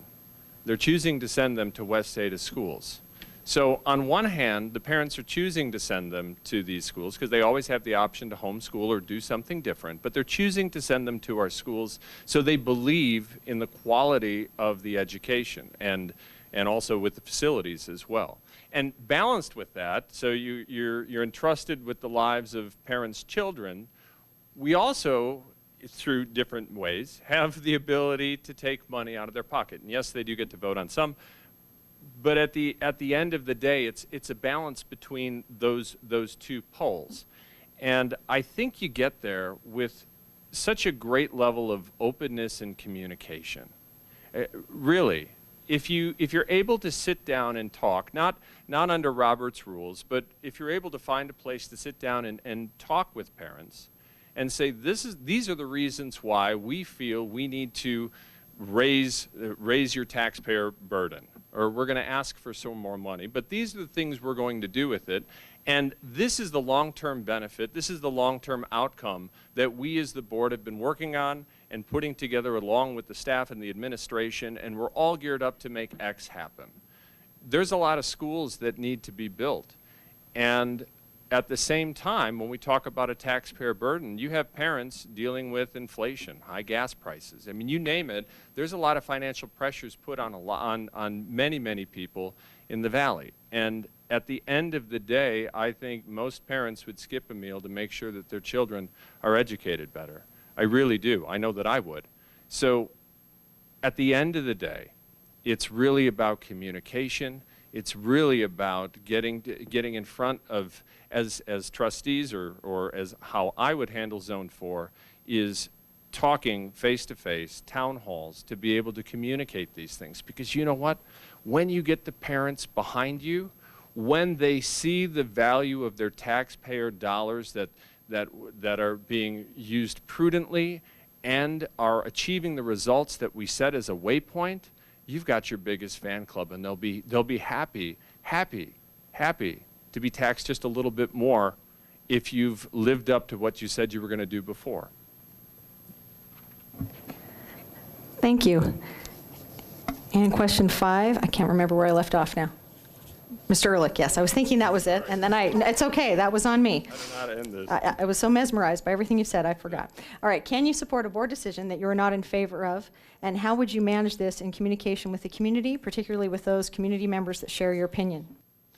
So this is a really difficult question, but it actually has a pretty simple answer. When the board makes a decision, it's the decision. Now, as a trustee, you can obviously vote against it, but you don't go against the team. You can't, because the second you do that, it's almost like when, you know, as a parent, right? Your child comes up to you and they ask you a question and you give one answer, and then they go to the other parent and suddenly you're pitted against each other and things are getting out of control. At least that happens in my house. My wife always wins. I hope you're listening. But at the end of the day, you can have a different opinion. And as a matter of fact, I imagine there will be times that people in Zone 4 in mass have a different opinion than I do. And I think one of the things that's really important, the reason we're elected for, even though this particular year and a half would be an appointment, but the reason you're elected by a group of people is that they hope that you're going to represent their interests in the community. And I think there may be a time, I haven't thought through all the contingencies, but that something could come up where I personally feel different, but the people in Zone 4 feel a certain way, where I would have to get behind the community, because that's really what part of the role is. And to manage the communication with the community, particularly those with community members that share your opinion.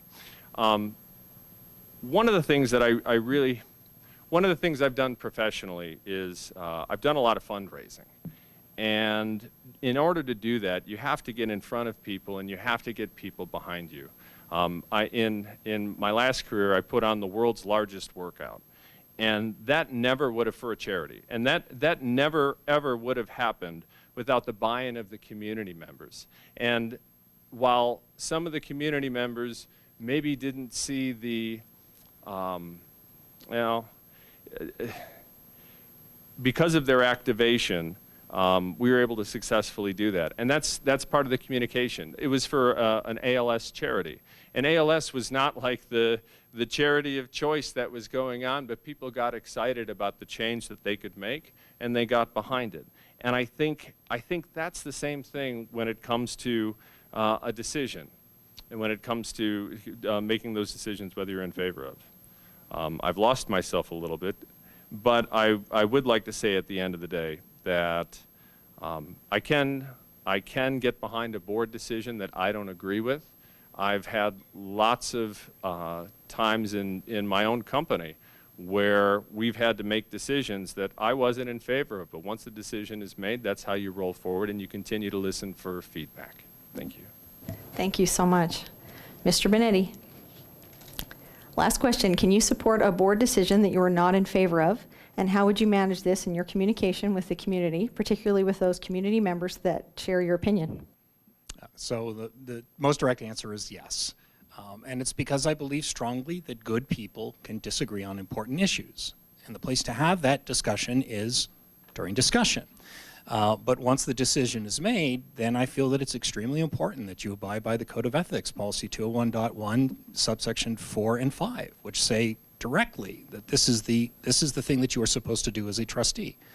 And I assure you that I would not put myself up for this position if I wasn't completely committed to going behind the Code of Ethics, because I believe strongly in the process, I don't mind wanting to change process as well, but if you want to expect people to follow the rules and you expect to change the rules, if you expect people to follow them after you change them, well, you better well follow them yourself.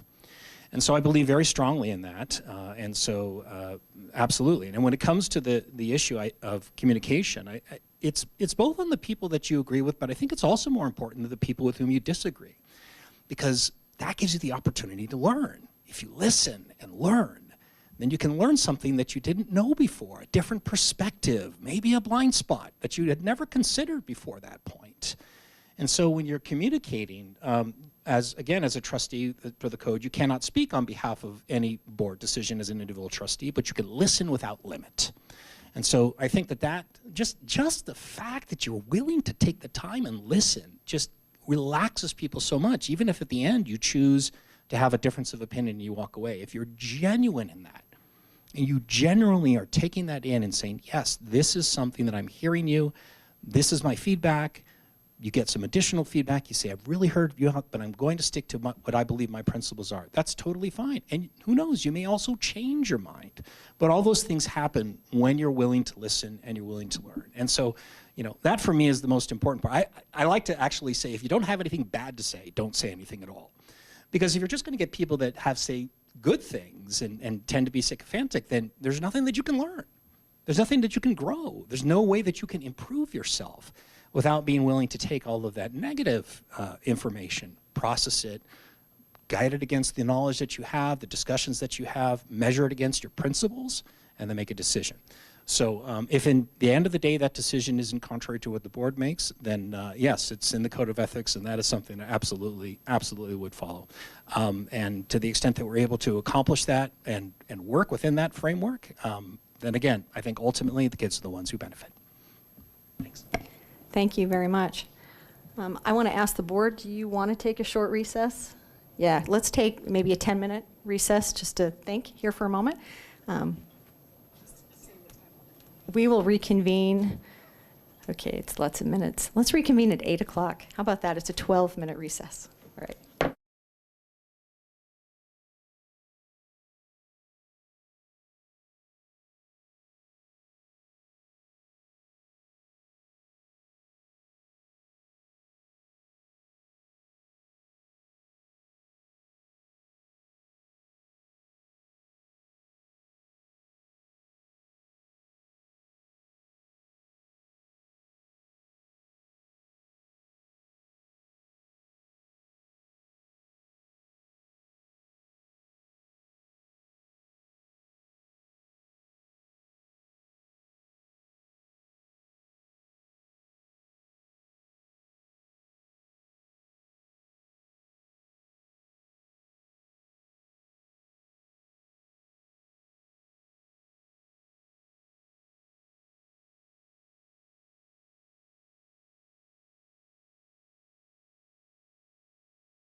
All right, West Ada School Board meeting is back in session. Do I need to say the time? Clerk Shepherd? Yes, it is 8:03 p.m. All right, the next part of our meeting, we'll move into our action items. Before we do this, I want to ask the board if there's any discussion before we move to this point. Trustee Bachman? Thank you.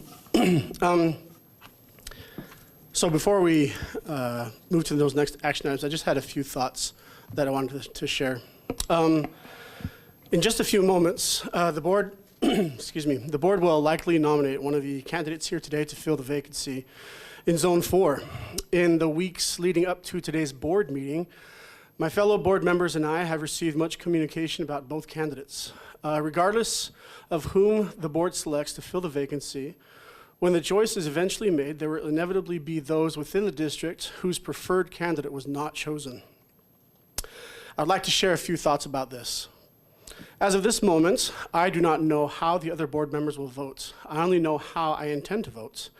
And my decision, my personal decision, is based on virtue, not vice. And I have given much thought and consideration to how I will vote, just as I do with any decision with such a major impact in the community and in the schools of our children. After all, that is why everyone is here today, to do what they feel is best for the students of West Ada. Many of our children play sports, and at the conclusion of each game, we ask all participants to shake the hands of their opponents in an act of sportsmanship, regardless of the outcome of the game. We would ask that, or I would ask that a similar symbol of sportsmanship and unity be shown here today. I'm confident that all of us on the board have students' best interests in mind when making our decision. And if we are to continue with the momentum that Mr. Marcus Myers mentioned last week, or in the last meeting, when he said that the presentations at that time were a great reflection of why we love our jobs so much. We do love our job in serving, whether our job is here on the board, serving the community, or in the administration, or anywhere in the district. We do love our jobs, and we are doing what we do for the benefit of our children, of the children. It is important that we display good sportsmanship for all involved. We want to continue that momentum, and I believe that tonight's decision, whatever it may be, will be a reflection of that spirit. On a final note, I consider cordiality to be a great virtue of Idaho, and especially of the West Ada community. When I first moved to the Treasure Valley, I had never been to Boise. My wife and kids were moving to a totally new culture with new experiences. We were all nervous about what the future held. But from the moment we arrived, we have been treated with kindness and acceptance from all whom we encountered. In fact, just today, my wife returned from the DMV of all places and was excited because somebody at the DMV had seen that she was a naturalized citizen and congratulated her on her new status. However, a measure of that has been lost during the pandemic. COVID-19, to a degree, has affected our bodies and our souls. But as we move forward, I hope that we can come together in mutual respect for each other to make West Ada a better place for our children and community. Thank you. Any other comments? Okay. We'll move forward now with the action part of our meeting, and I'll open up the floor to any motions. First, regarding the West Ada Education Association negotiations. Trustee Azuna. Madam Chair, I move that we approve the negotiated agreement as presented for the 22-23 school year. Is there a second? Trustee Bachman? Second. Okay. All those in favor say aye. Aye. Any opposed? Motion carries 4-0. Next, I'll accept any motions regarding the nomination of a Zone 4 trustee.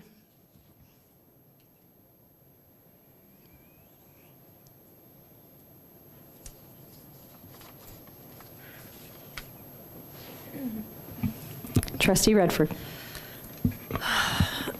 This was really, really hard. Both candidates are just stellar on paper and in person. Your resumes are really impressive. You're both very, articulate and intelligent, and I wish we could pick both of you. I've really, truly been conflicted about this. So I think for me, it really came down to who has been the most involved so far in within West Ada, and that would be Mr. Benetti. So I nominate David Benetti as the Zone 4 trustee. Is there a second? Nominations don't require Oh, a don't second. require, pardon me. Okay, that was psych. All right, any discussion on this? All right, I just want to chime in with what Trustee Redford said. You both are fabulous candidates. This is extremely difficult, and I can't thank you enough for being willing to do this. It's a very stressful environment, I think. I think it's not anything anyone would choose to be put through to interview for a job, and I really do respect both of you tremendously, and thank you for this time. All right, with that, do I go one by one for this? Okay, pardon me. So Trustee Bachland, yay or nay? Yay. Trustee Redford? Yay. Trustee Azuna? Nay.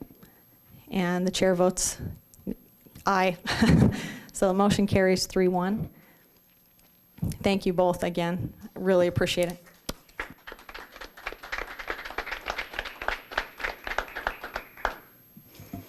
All right, next on our agenda is the consent agenda, and I'll open it up for any motions regarding that. Trustee Redford? Motion to approve the consent agenda minus item E, recommendation to approve Bellmead HOA easement with the good faith reason that the request for the easement has been rescinded. Do I have a second? Trustee Bachland? Second. All right, motion to approve the consent agenda minus item E, recommendation to approve Bellmead HOA easement with the good faith reason that the request for easement has been rescinded. All those in favor say aye. Aye. Aye. Any opposed? Motion carries 4-0.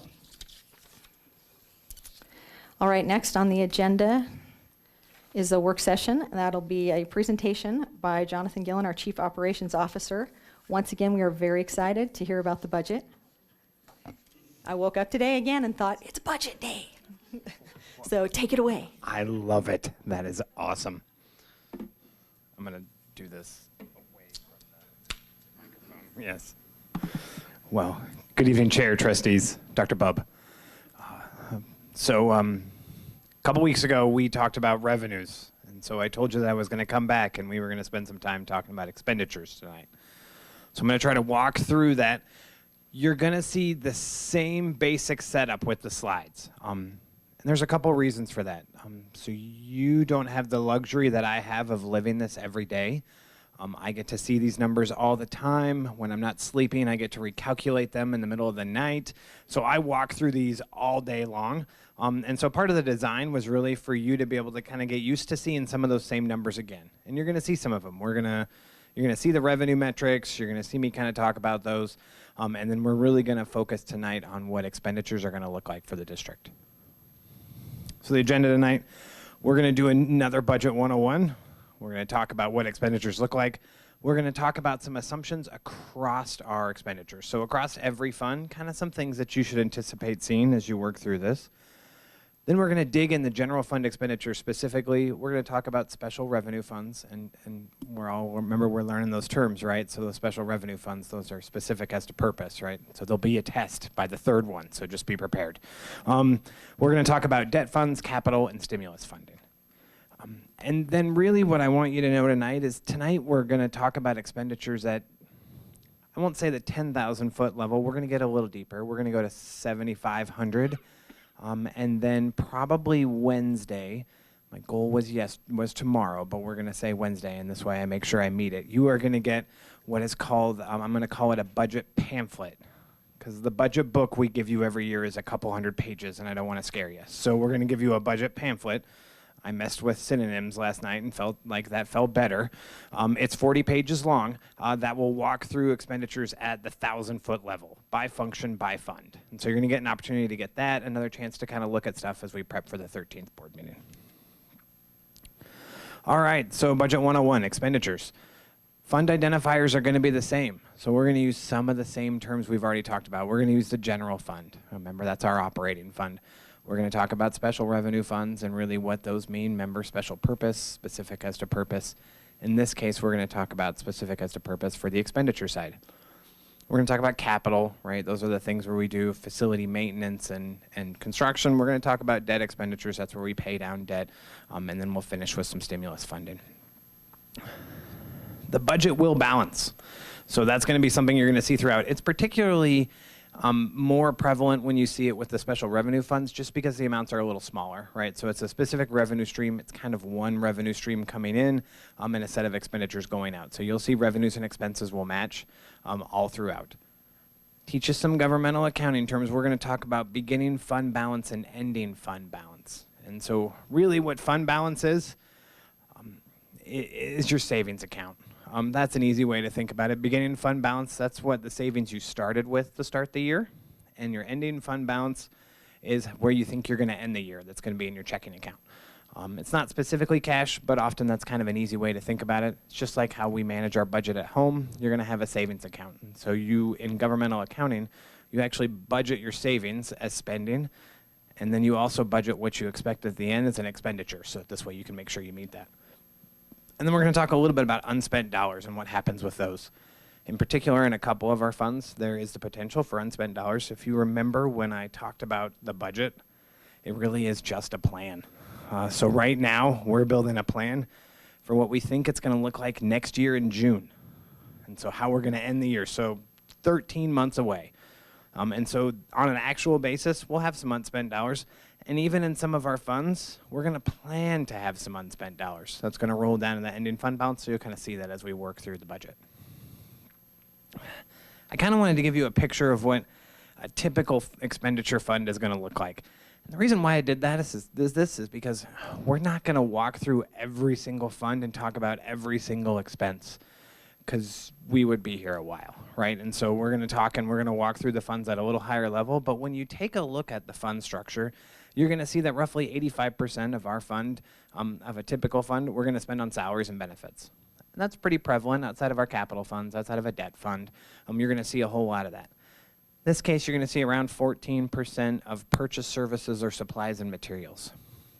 So I'm going to take a second. You might be wondering, what does purchase services mean? Contracts. Specifically, this is a picture of the general fund. So our transportation contract is a large chunk.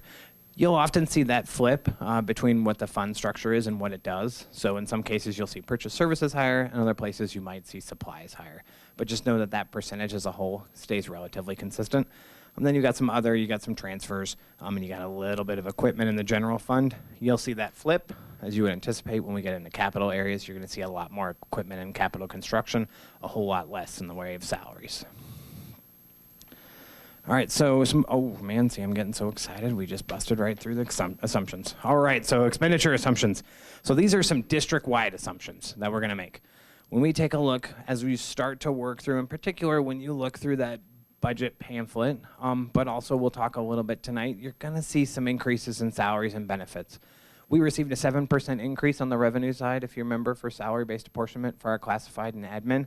So we're going to use that. So you should anticipate seeing expenditures budgeted increase by 7%. We're still working on exactly what that raise is going to look like, in particular for our classified staff. We're gathering some information from stakeholders. Mr. Roberts and Dr. Bubb and I are still trying to figure out exactly how we're going to use those dollars and what it looks like. But just know that you're going to see in the budget a 7% increase. That'd be a safe assumption. And as you even look, as we go function by function in that book, you're going to see a lot of sevens. You're going to see 7.25, 7.5, and you're going to know, oh, that's because of salary increases. I should know that's coming. Certificated staff. You guys got an opportunity. Mr. Roberts talked about the negotiated agreement. So basically that's baked into the process as well. And then an insurance increase. So we allocated roughly $7 million of the dollars we received into insurance. This one's going to look a little different. You're going to see it specifically when you look at the general fund budget, you're going to see it all lumped into one function.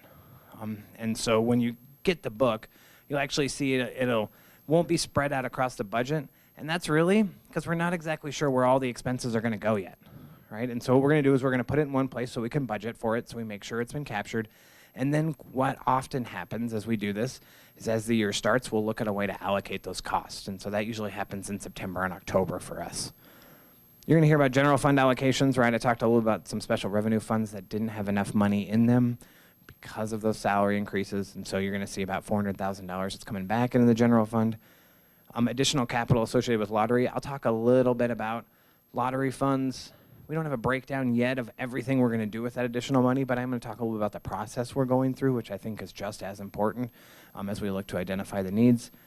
Completion of bond projects, we have roughly about $3 million still sitting in our bond fund as we finished up things with Hawaii and the other construction. Those dollars will essentially be earmarked to finish up some last minute things with Hawaii, and then also work on land purchases as we look as our future. And then we'll have a great breakdown of ESSER funding. We'll literally lock line by line through what that's going to look like. All right, so now we're talking about the general fund specifically. You're going to see that 7% again, right? So we're going to talk about admin and classified. You're going to see that that is our expectation for what those should go up. It's going to talk where you're going to have an allocation of salary-based apportionment. So those dollar amounts that were identified in the negotiated agreement, you should see those in the budget, and you'll see that increase on a page in just a minute. Increase in insurance. Mr. Roberts kind of walked through what that looks like. There's going to be some changes in premium costs. Again, those are dollars that we'll be setting aside as we look at that. And then if you remember when we talked about the revenues, there wasn't really an increase at all in our discretionary funding. There was an increase in discretionary, but not the discretionary increase we're used to seeing that could be allocated to things such as supplies. And as we all know, we're living in a world where inflationary pressures are causing some difficulties, right? I think that's a nice way of saying it, right? And so essentially we're trying to manage through what that looks like. And so we've set aside some money associated with that discretionary allocation we've received to be able to mitigate those inflationary increases. So if we have a supplies increase, we have some dollars set aside. That'll also be sitting in a function. We'll kind of continue to analyze what the expenses are going to look like for the year, and then we'll allocate that out to departments as needed. So you're going to see, right, we have an increases with our amended budget and our proposed. You can see a lot of it is sitting in salaries and benefit costs. Then you have basically a little bit of contracted services. We used to talk in previous years about the big three. If you remember, we talked about salaries, we talked about insurance, and we talked about transportation. This year, we feel like we have enough relative to the budget to be able to manage the transportation increase as it comes. And so essentially the contracted services line item stays relatively constant. Supplies really went up, but that is mostly an allocation of that $2 million in discretionary that we basically set aside in a pot of money, and then we'll allocate out to departments once we identify those inflationary pressures and the cost increases.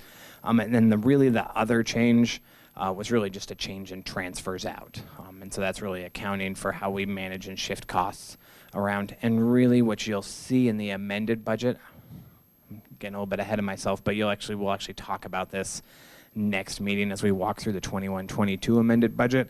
There is some expectation. If you remember last year we talked about reserve funds and identifying dollars for technology and for textbook adoptions.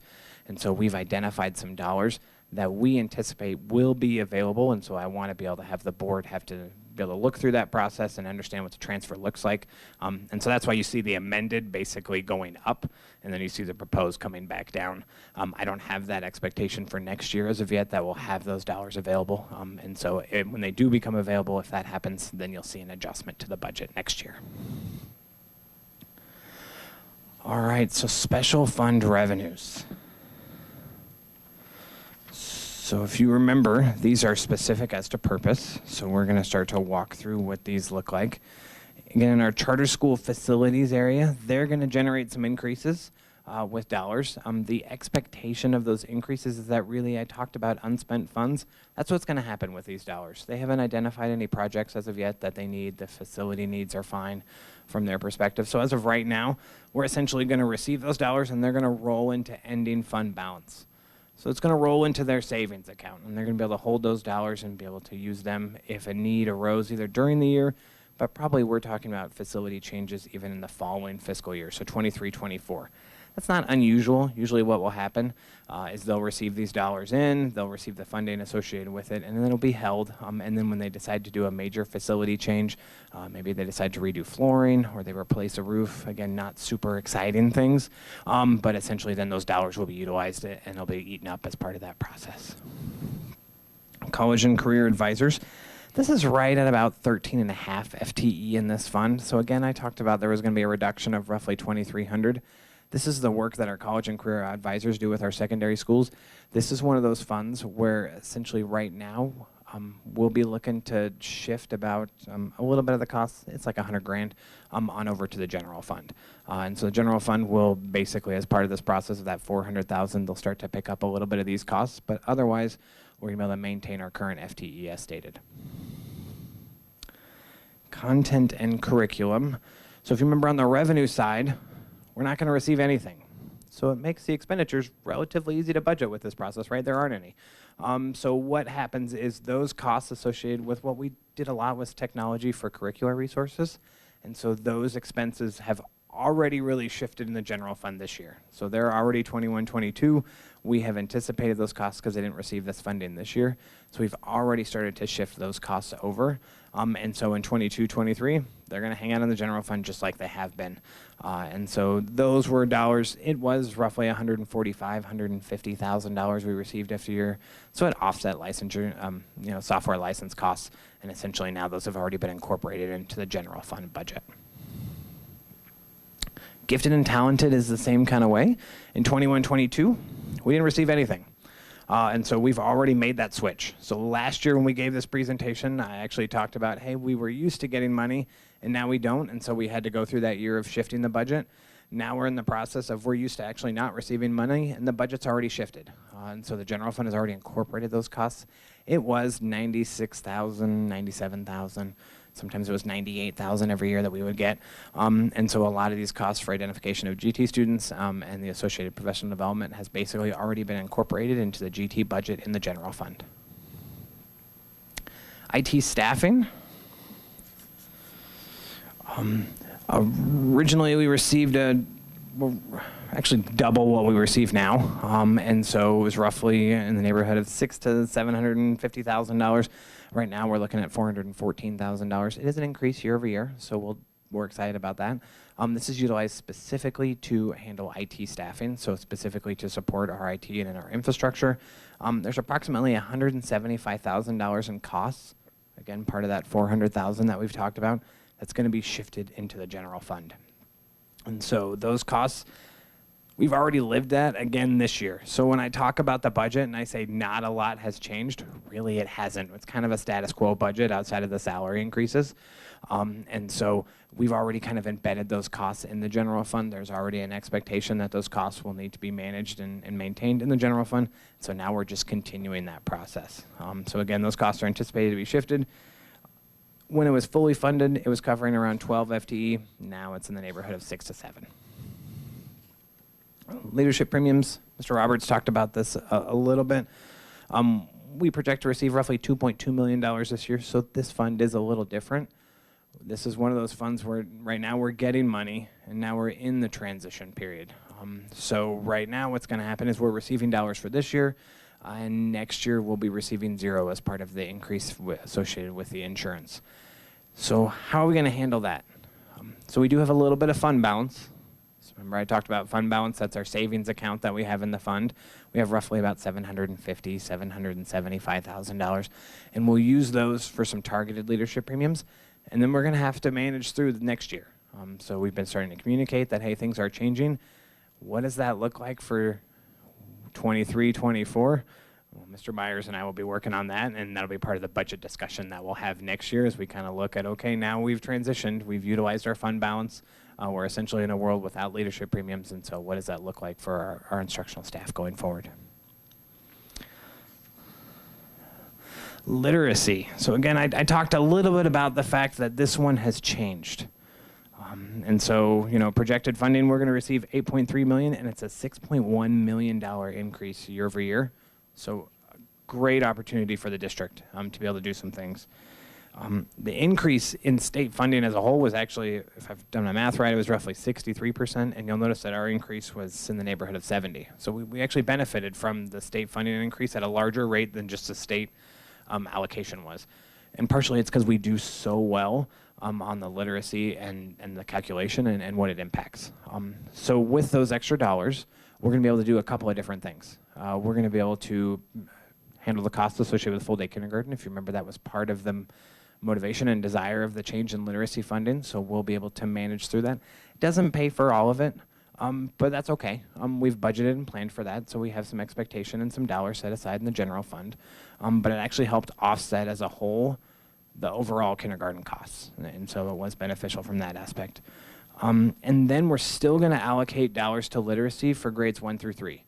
And so as the formula has changed, as we've looked at now awarding dollars based on student achievement associated with their literacy results, we still want to invest and make sure we're allocating dollars accordingly so that from our perspective, we'll be able to maintain the dollar amount we're receiving and hopefully increase it.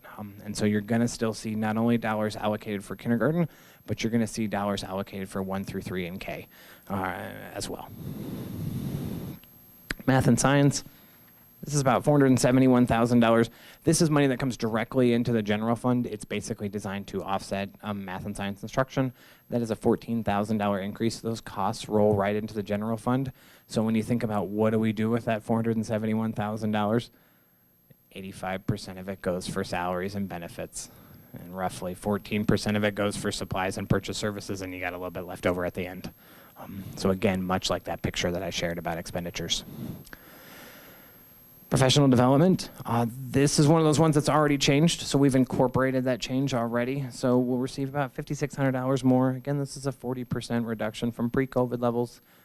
So what we've done right now is we've basically, it covers right around 11.9 FTE. We'll round up, we'll say 12. Makes it sound a little bit more approximate, right, as we work through the process. And then we've identified certain dollars outside of those salaries and benefits that are used specifically for district-wide professional development. And those are funds that Mr. Myers and Mr. Barrett help to manage and utilize on district-wide opportunities. Before that, we were able to allocate some dollars out to buildings. And so buildings could be able to do some PD locally at the building level and be able to utilize this funding stream. With the changes in the appropriation, we're just not able to do that yet. We're hopeful in the future that if the appropriation increases, we'll be able to get back to that kind of level. Remediation funding, again, this was a reduction of roughly $130,000. So again, this is the year we're in transition. And so those costs are being shifted into the general fund, and we've encapsulated that as part of our salaries and benefits. So that's sometimes why when you look at the salaries and you say, well, it didn't just go up 7%, it went up 7.15. I'll use that as an example. Part of that is some other things, and specifically when you take a look as you walk through those individual funds and functions, you'll actually see those things identified. You'll see it was remediation funding as we shifted those costs on into the general fund. Safe and drug-free covers approximately 8.2 FTE, projected funding level of $431,000. This is another one of those ones where we did have to shift some costs into the general fund. And so we'll continue to do that and monitor that. Part of, again, the discussions that we have each year as we work through the legislative process is just reminding folks of the salary increases and the impact that will have on our budget as we look to increase those funding levels. All right, so this is one where the dollars went up. I say that so few times, I want to say it again. The dollars went up. Let's get a little bit excited, right? So we're going to receive $3.8 million. And so I'll be honest, we're not always used to the dollars going up, so we're still figuring out what the plan looks like. But let me tell you a little bit about the things that we are doing at our district. So as we look at school facilities as a whole, our facilities team has done a fantastic job of doing district-wide evaluations of our buildings. And so right now we're in the process, we've finished the structural evaluations, and when I say that, I really mean like plumbing and HVAC and buildings and flooring and all of those structural things that come with. And then right now as a phase 2, we're really having folks go into the buildings and take a look at the educational space as a whole. So a different aspect. So first you came in and you looked at the building and you said, does the HVAC system work? And you're like, great, it does. Well, now is the room cool, or is it just blowing hot air, right? Okay, so that's a little bit of a different problem, right? And so we're kind of doing that secondary evaluation. That's where this money is really going to come in. So we're going to finish that evaluation process. We're going to be able to leverage our capital funds and our lottery funds and be able to take a look and say, what does it look like for us to put together a long-term plan of what are our facility needs? How do we rate each building? What does it look like? What are the problems that we have? How do we leverage the dollars we have? Where are buildings at in comparisons with their peers? And then how do we really use this dollar amount increase in a way that's going to be effective for our learning spaces and for our students? So I'm really excited about this, not only just because it's a dollar amount increase and so it's kind of fun to say, but more so because there's some great ways for us to be able to use this as we really leverage a bunch of great work that staff have done this year in our facilities.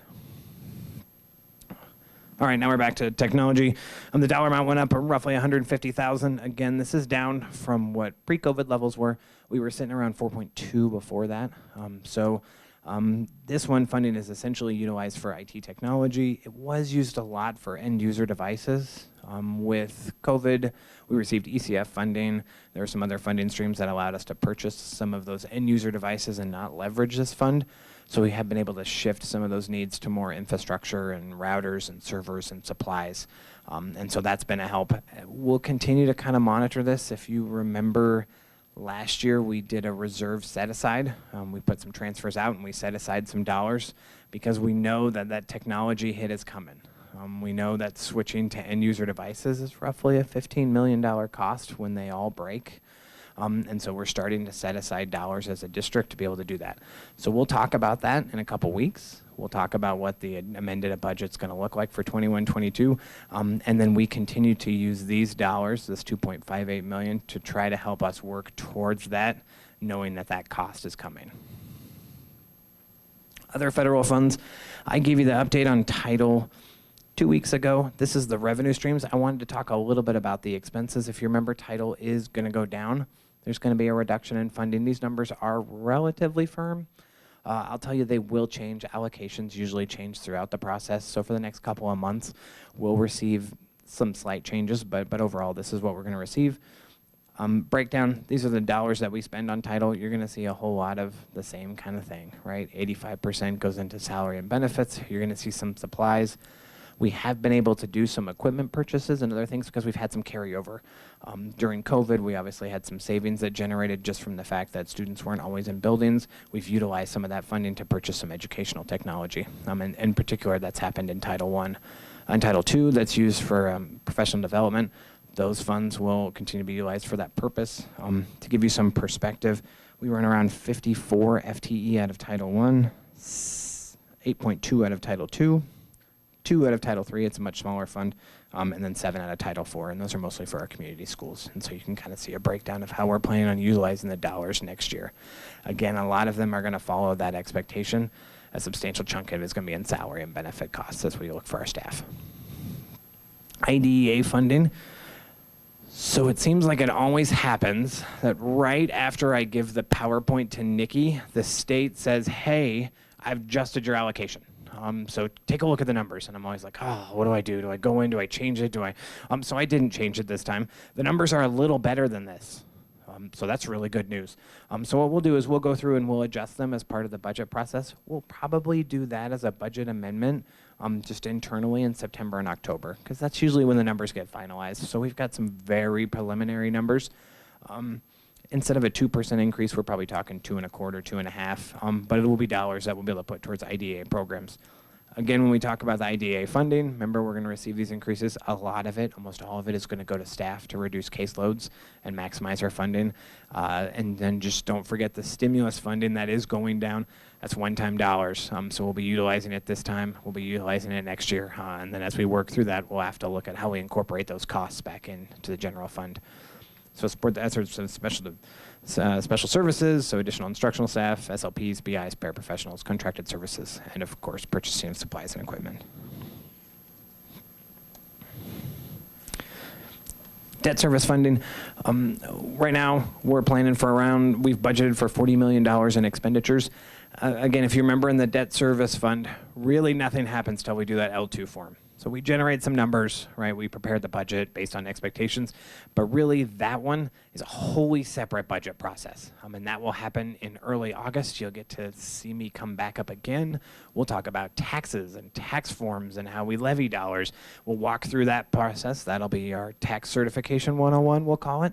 And then we'll walk through that L2 form, and that's when we'll actually define those numbers. That's when we'll say we are going to levy, maybe it's $32 million in debt, and here's what we anticipate that we'll have on our projected levy rate.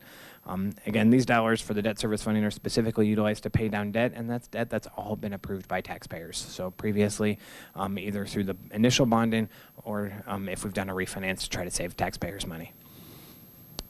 Capital funding.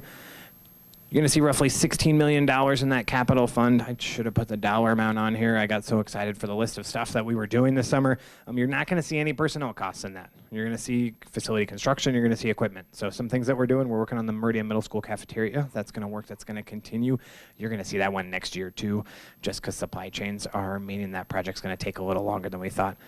Our standard, we do a lot of parking lots. We do a little bit of classroom models. We are looking at changing out some turf at Galileo. If you have ever gone over there, we have tried to reseed that a few times, and it just hasn't worked out the way we thought. And so now what we're going to do is we're going to look at putting in turf in the facility so that the students will be able to have turf and the grass will stay. Other expenses, we're doing some bathroom remodels. We are doing some portable movement just as part of our process, right? We're putting one in over at Galileo as well, and then we're also shifting one over to Star, so there's some costs. Buying a little bit of kindergarten equipment, and then we always seem to be doing HVAC work throughout, including a pretty extensive one of boiler replacement at Meridian at Merrimack. Stimulus funding, I basically broke down what our expectation is for funding for the year. So we put together a capital plan of what our ESSER fund is going to look like for next year. I think it comes down to around $19.7 million if I've done my math correctly. A lot of this, the LMS has already been approved. Secondary math coaches, again, we'll go out and try to hire those folks. This year we've done a little bit with secondary math coaches, and then we've done some prep buyouts. The tutoring tool, that was brought up a couple board meetings ago. That's the anticipated costs, some PD allocation. The IT technology is essentially a couple of different items. It's the residual of the devices the feds are not going to pay for. So even though we used ECF funding, which is essentially E-rate funding, they didn't pay for everything. I wish they had. We could have taken that money and put it to something else, but instead there's a little portion the district has to cover. And so that'll be their costs along with a next generation filter. And so those costs have already been kind of identified in the ESSER plan that we put together last summer. The one perk is that we were anticipating a much higher extent of costs associated with technology because of the end user devices, and we've been able to leverage some other federal funding streams for that. Data coaches, kindergarten, that's for our kindergarten TOSA, which is a teacher on special assignment. I learned that this year. That was a great term for me to learn. Textbook adoptions, one of them which you've already approved, another one which will be coming, and then budget stabilization, which is essentially, if you remember when we started ESSER funding, it was $8 million last year that we had allocated in the general fund to kind of offset a loss in enrollment and the increased costs. And when I was here, I said, we're going to try to stair-step this down. So we're going to start at 8, and then we're going to go to 4, and then we're going to go to 2, and it's going to go away. So we're well on our plan. We started at 8, and now we're going to live in 4, and then we're going to get to 2, and then it's going to be gone because ESSER funding will be gone. So essentially, we'll be starting to wean ourselves off of that one-time funding as we work through this process. So next steps. So again, you're going to get a copy of the budget pamphlet, I think is what I called it. It's 40 pages, so it's a pretty good pamphlet. What our office is going to do is we are going to publish the budget, unless you have any recommended changes as we see it now. It's required that we publish it in the paper so that we can gather taxpayer and patron feedback. So that will start the process. We need to get that over to the paper in the next couple of days. It is on a whole lot of tax forms. It's very exciting. I can tell you the day if you want to make sure you grab the paper. I do, and I read it. It's really good. And then at the next board meeting, what we're going to talk about is we're going to talk about the 21-22 amended budget. And then we're going to talk about the 22-23 proposed budget. So we're going to talk about both of them in a budget hearing. And so we'll go through the changes for this year's budget because there have been some changes as you would anticipate. We'll kind of talk through if there's some ideas of how we may utilize and transfer funding to those reserve funds to kind of plan for some of those expenses that we know will be coming in the future. And then there'll be one more chance to kind of walk through it I'll have some graphs and we'll have some nice things that walk through what the proposed 22-23 budget is going to look like, and then we can work through approval process from there. And with that, I can stand for any questions you have. That was amazing. Any comments or questions? All right, I think we're just awestruck. Thank you. Thank you. I'm very excited for my Cliff Note, little pamphlet. That sounds fun. All right, with that, do we have any future agenda items? Trustee Bachman? I would like to add to future agenda item communication plan for the district. I think there's been some communication or some feedback in today's meeting, and and in other meetings about communication plans. So I'd like to include that at some point, just what the current communication plan is and propose for other things moving forward. Okay, thank you. That's great. Any other comments? All right, with that, I'll entertain a motion to adjourn. Trustee Redford. Motion to adjourn. Second. Trustee Buckland. Second. We have a second. All in favor, say aye. Aye. Any opposed? Motion carries 4-0. Have a nice evening.